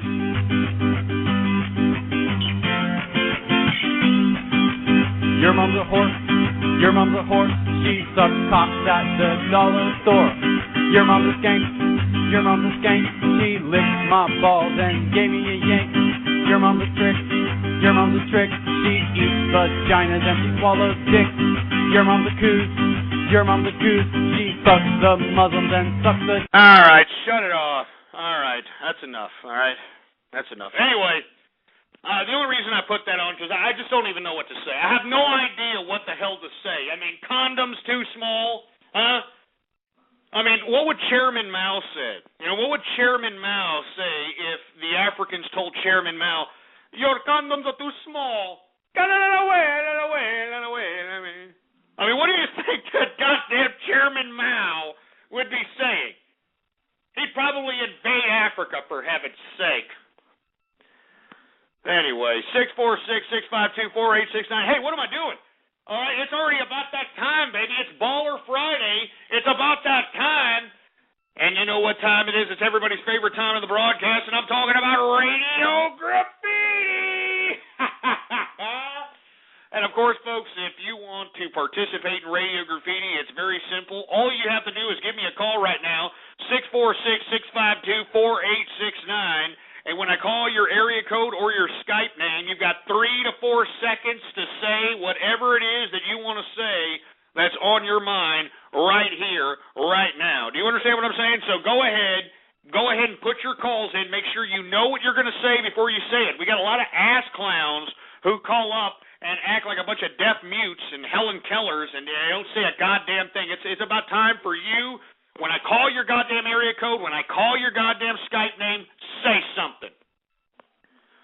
All right, let's go ahead and take it from the top. 111 Radio Graffiti.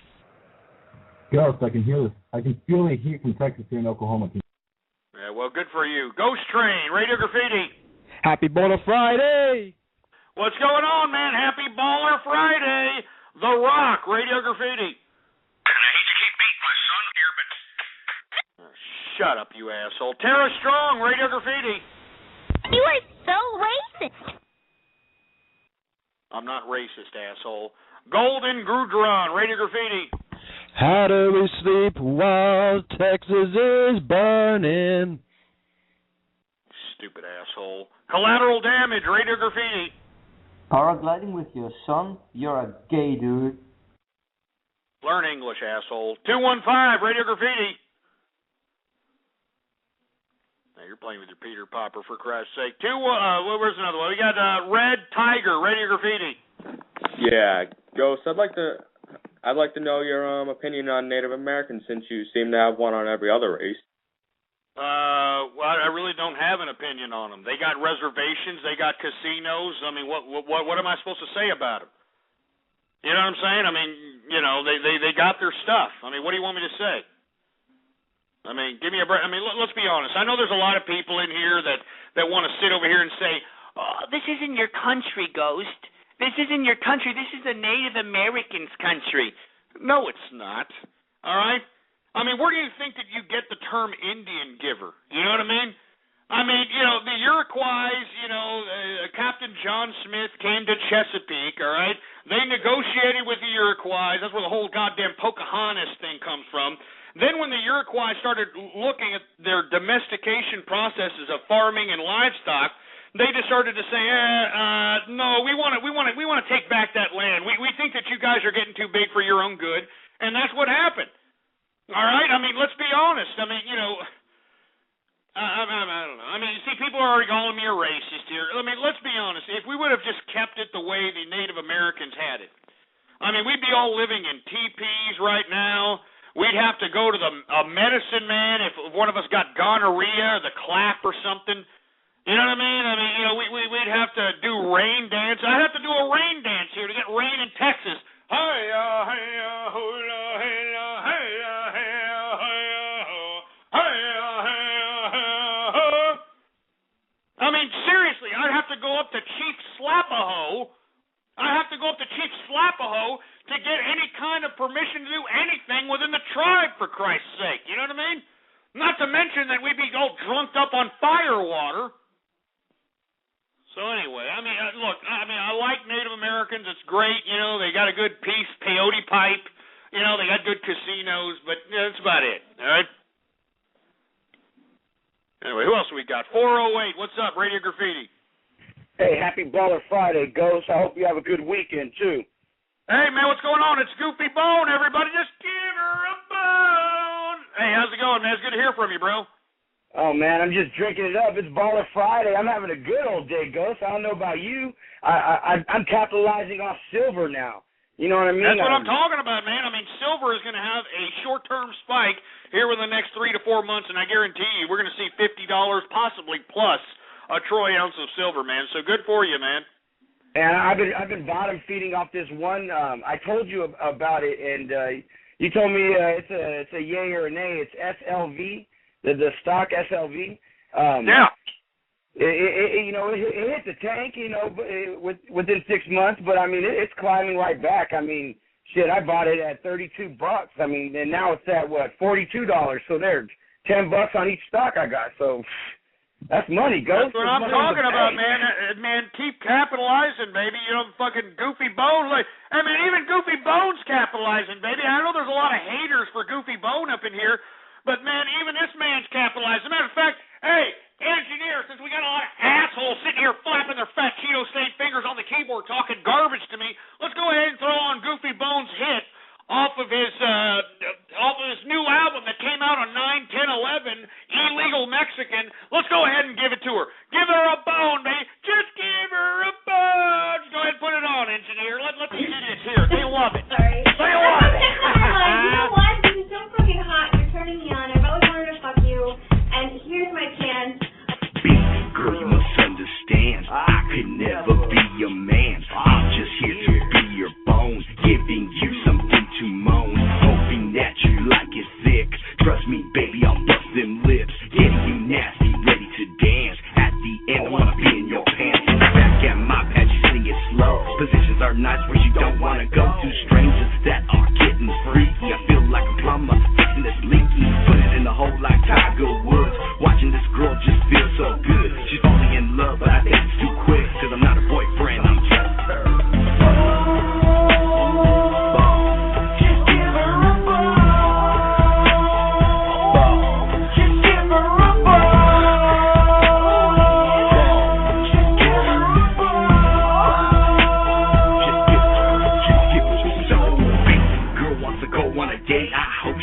I eat a big plate, so we talking about all bullshit lies. After the meal, we go for a drive. We smoking on the beach. Yeah, you know you like it, baby. You know you like it. She wants some, so I passed it to her. Welcome to my land. She got so high where she couldn't even land. Laying on her back with her feet in the air, like a naughty vixen, the girl didn't care. Letting me hit it all kinds of ways. Sweating like thugs trying to run away from the bar, cause you know what we doing is a crime. But let me hit that one more time. She gotta get going, her husband's at home, cause I'm not her boyfriend, I'm just her.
sexy back. I'm bringing sexy back. Come on!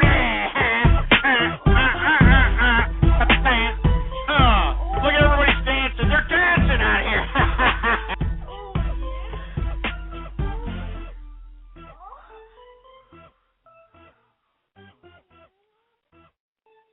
You're listening to Ghost on True Capitalist Radio. True Capitalist Radio. How'd you like that, huh? All you goddamn assholes that are text chat warriors that are talking garbage to me in here, how'd you like a little bit of that, huh? Oh, shut up. You loved it and you know it, you assholes. Anyway, let's continue on with Radio Graffiti, shall we?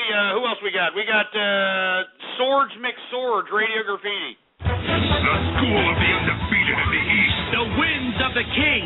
Zenji. Shut up. Koozie the Bird, Radio Graffiti.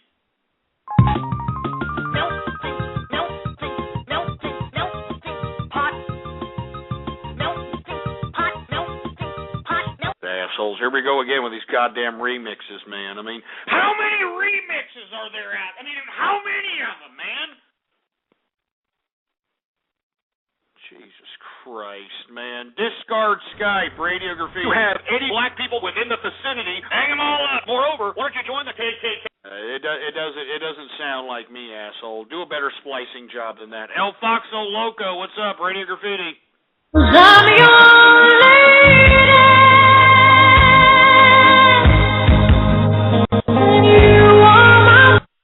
Shove it up your ass with that Celine Dion crap.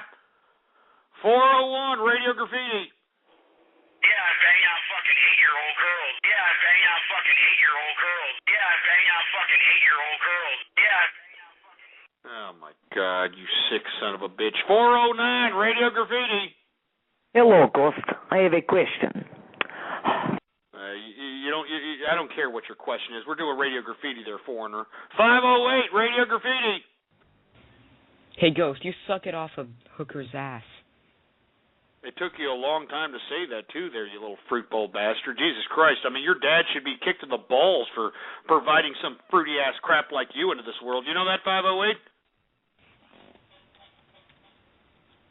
508, you're on. Come on. You want to say something, or are you going to sit over there and, tickle your ass crack? You're a fruit bowl. Yeah, that's what I thought. That's what I thought. You better be a stumbling, mumbling little jerk. 573, Radio Graffiti. We don't want to hear you eating, fat ass, all right?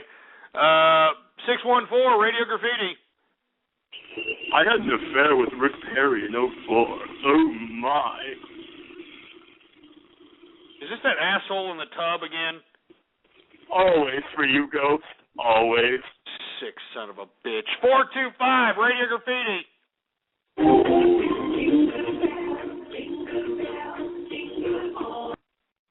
I mean, what's up with you assholes in Christmas, man? Shove Christmas up your clogged up pooper. 571, what's up, Radio Graffiti? Happy Christmas, Ghost. Shove a burrito up your ass, all right? 612, Radio Graffiti. Hey, Ghost, aren't you excited for the second season of My Little Pony Friendship is Magic? Oh, Jesus Christ. 917, Radio Graffiti.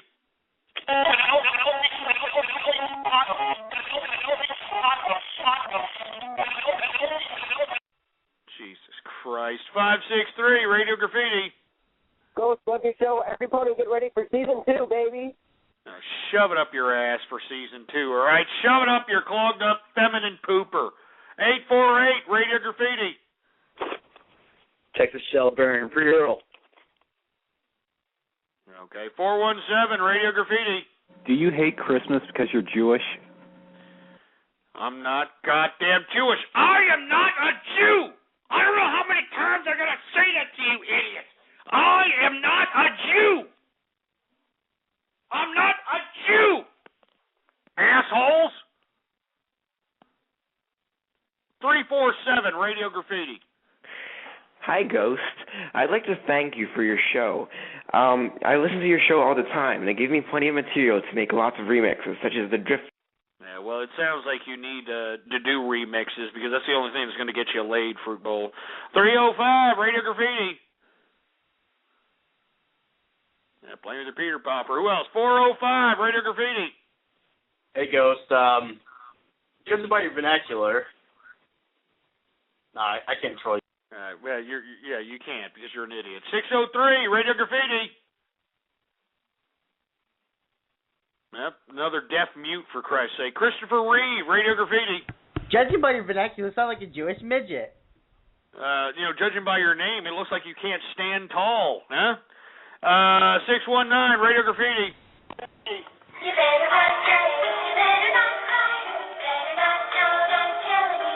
Christ. 972, Radio Graffiti. Oh, Merry Christmas. Now, fuck you, Santa Claus. 520, Radio Graffiti. Happy Baller Friday. Yeah, that's right. Happy Baller Friday, baby. 831, Radio Graffiti. Hey, happy Baller Friday, and doing a good job, Ghost. Thanks a lot, man. I appreciate it, bro. 831, much props. 209, Radio Graffiti. I am a Jew. I'm a Jew. Shove it up your ass. I'm not a Jew, asshole. You're just radio splicing that crap to make me look stupid, all right? I am not a Jew. 256, Radio Graffiti. Happy Flaming Friday. Spread it around. Now, shut up, Fruit Bowl. 423, Radio Graffiti. Or Eskimo Bimbo white. And they justify. Doesn't sound like me, you asshole radio splicer. 719, Radio Graffiti. Hey, Ghost, I just want to say I agree with you in everything, including being a racist. Well, maybe I would appreciate that if you would, take that little speech impediment out of your stupid mouth hole. 778, Radio Graffiti.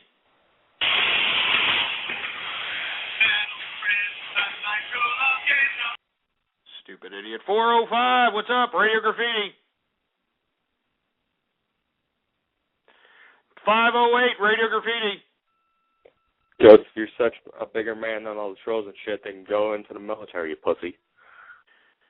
I'm a little old to be going in the military, you fruit bowl. 337, Radio Graffiti. Do babies go in the blender head first or feet first? If it's your baby, head first. 408, Radio Graffiti. Yeah, Jesus Christ. How about 563, or 571, Radio Graffiti. Ho, this is Santa Claus, and we're going to give AVT checks to everyone. What is that, Poncho Claus? Jesus Christ, man. I mean, Santa Claus is white, all right? This is Poncho Claus. You know, this is the Mexican Santa Claus that comes in and gives Mexican, jumping beans and stuff like that. 850, Radio Graffiti. Oh, Jesus Christ. Who else? We got 417, Radio Graffiti. You're a kike. We're on to you. Shove it up your ass, all right? I am not a Jew, you assholes want to sit here and say that. I am not a Jew, all right? I use yarmulkes for coffee filters. How can I be a Jew? 573, Radio Graffiti. Idiot. 646, Radio Graffiti. Stupid idiot. Who else we got going on? 480, Radio Graffiti. Hey, I have a question. Why are you a Jew? You couldn't even say it without laughing. That's how lame you are, for Christ's sake. Your father should be jumped. He should be rolled for spitting out a goddamn asshole fruity idiot like you out of his nutsack. 901, what's up? Radio Graffiti. That was stupid. Let's see, 405, what's up? Radio Graffiti. Yep, just sitting there playing with your Peter Popper. 719, Radio Graffiti. You're fucking balls. You see that? Did everybody hear that right there? You are stupid morons, man. Non-cognitive reason jerk dicks. That's what we have here. 305, Radio Graffiti. I didn't say that, you idiot. Meteoid Junkie, Radio Graffiti. Hey, Brony, Sailor Moon kicks My Little Pony's ass. Deal with it. 508, Radio Graffiti.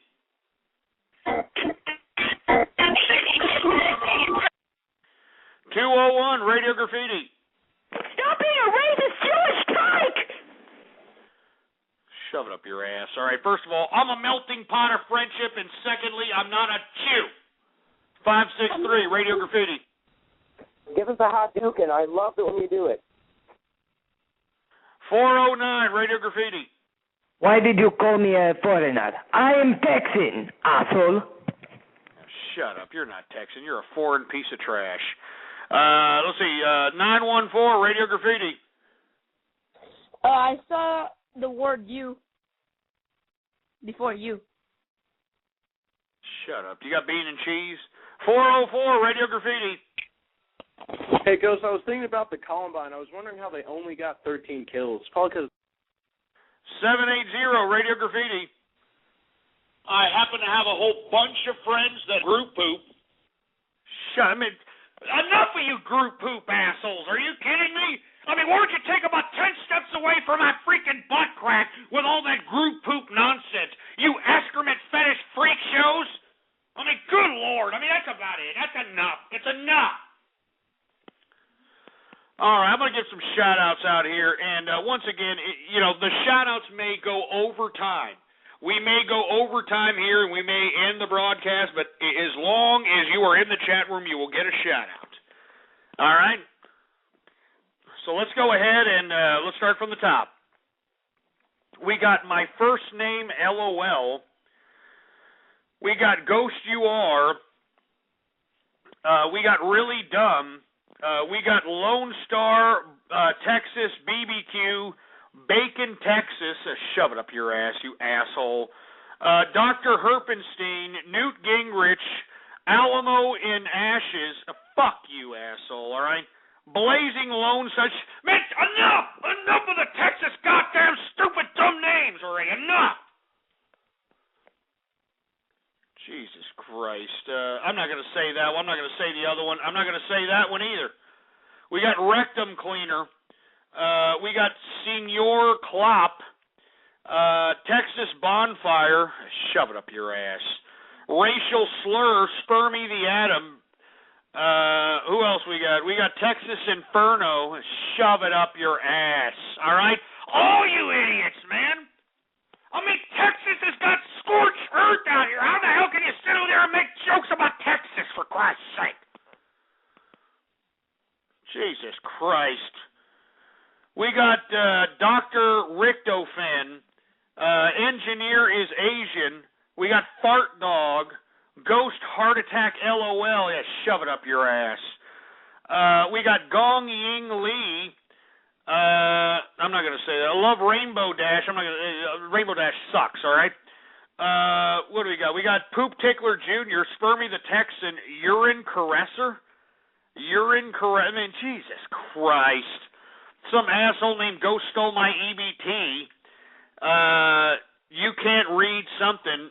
What else we got? We got Praise to be Luna, Scorched Ranger, Ghost's Nosebleed, LOL. Shove it up your ass, man. That was a really serious subject matter there, man. All right, I mean, my blood pressure got so high, my nose started bleeding. We got a fat man, and I'm not going to say that, Alpha Q Hard. We got Anders Templar. We got another Gothic guy. App Ray Tech Serious Business. What is this? Awesome Master. A Young Group Pooper. Bobo. Bees. Baby Poop Tickler. What else we got? Beach Bum 55. I'm not going to say that. Big Mac Yup. We got Bird Disease. What else we got? We got Blackfire Brony, Black Waffles, or Blue Waffles, I should say. Bob Jones. Bronies make ghosts. Now, shove it up your ass. All right? Brony Lowles, Brony Navy. Burn Baby Tech. Shove it up your ass with the goddamn Texas crap. We got Candy Vag, Capitalist Can Smasher, Capitalizing, Captain Fat Jiggler, Captain Butt Slapper, CB Pony, Chaos 1232. We got Chief Shits on Buffalo, Chief Slapaho. What else? We got Christian Atwood, Christopher Reeves, Cole Nose. Who else we got? We got Con Yor. Cornman, Crow86, Cry Some More, CH Charlie, Cutie Mark Crusader. Who the hell else do we got going on? We got Daniel Butler, Dark Orsita. We got Dark Werewolf. I'm not going to say that. I'm not going to say that either. Dennis Lineman, Derek E, Derpy Dinky, Derpy Hooves, Destroyed Rectum, Devastator something. I don't know what the hell that is. Who else? We got Electric Fence in the house. We're going all Electric Fence. We got Elton Burns. We got Engineer as a Spy. Excrement Muncher. You sick son of a bitch. I'm not going to say any of those. Ezio Auditor. We got Final Cut 747. We got Fiona Shyman.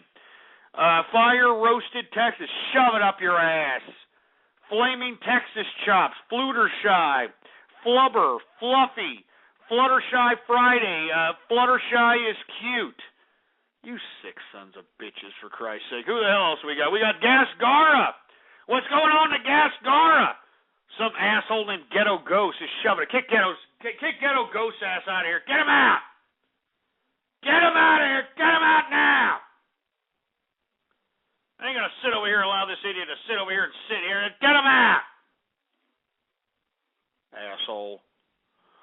Anyway, where the hell else am I at, for Christ's sake? We got a Group Poop, Giggle at Ghosty. We got all these guests up in the place. What's going on to all the guests that are in the joint up in here? How's it doing?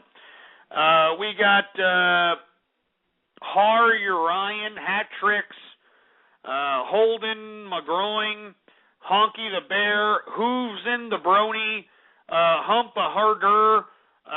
Who else we got? We got Hyper Metal Sonic. Let me see, who else do I got? Icy Butts.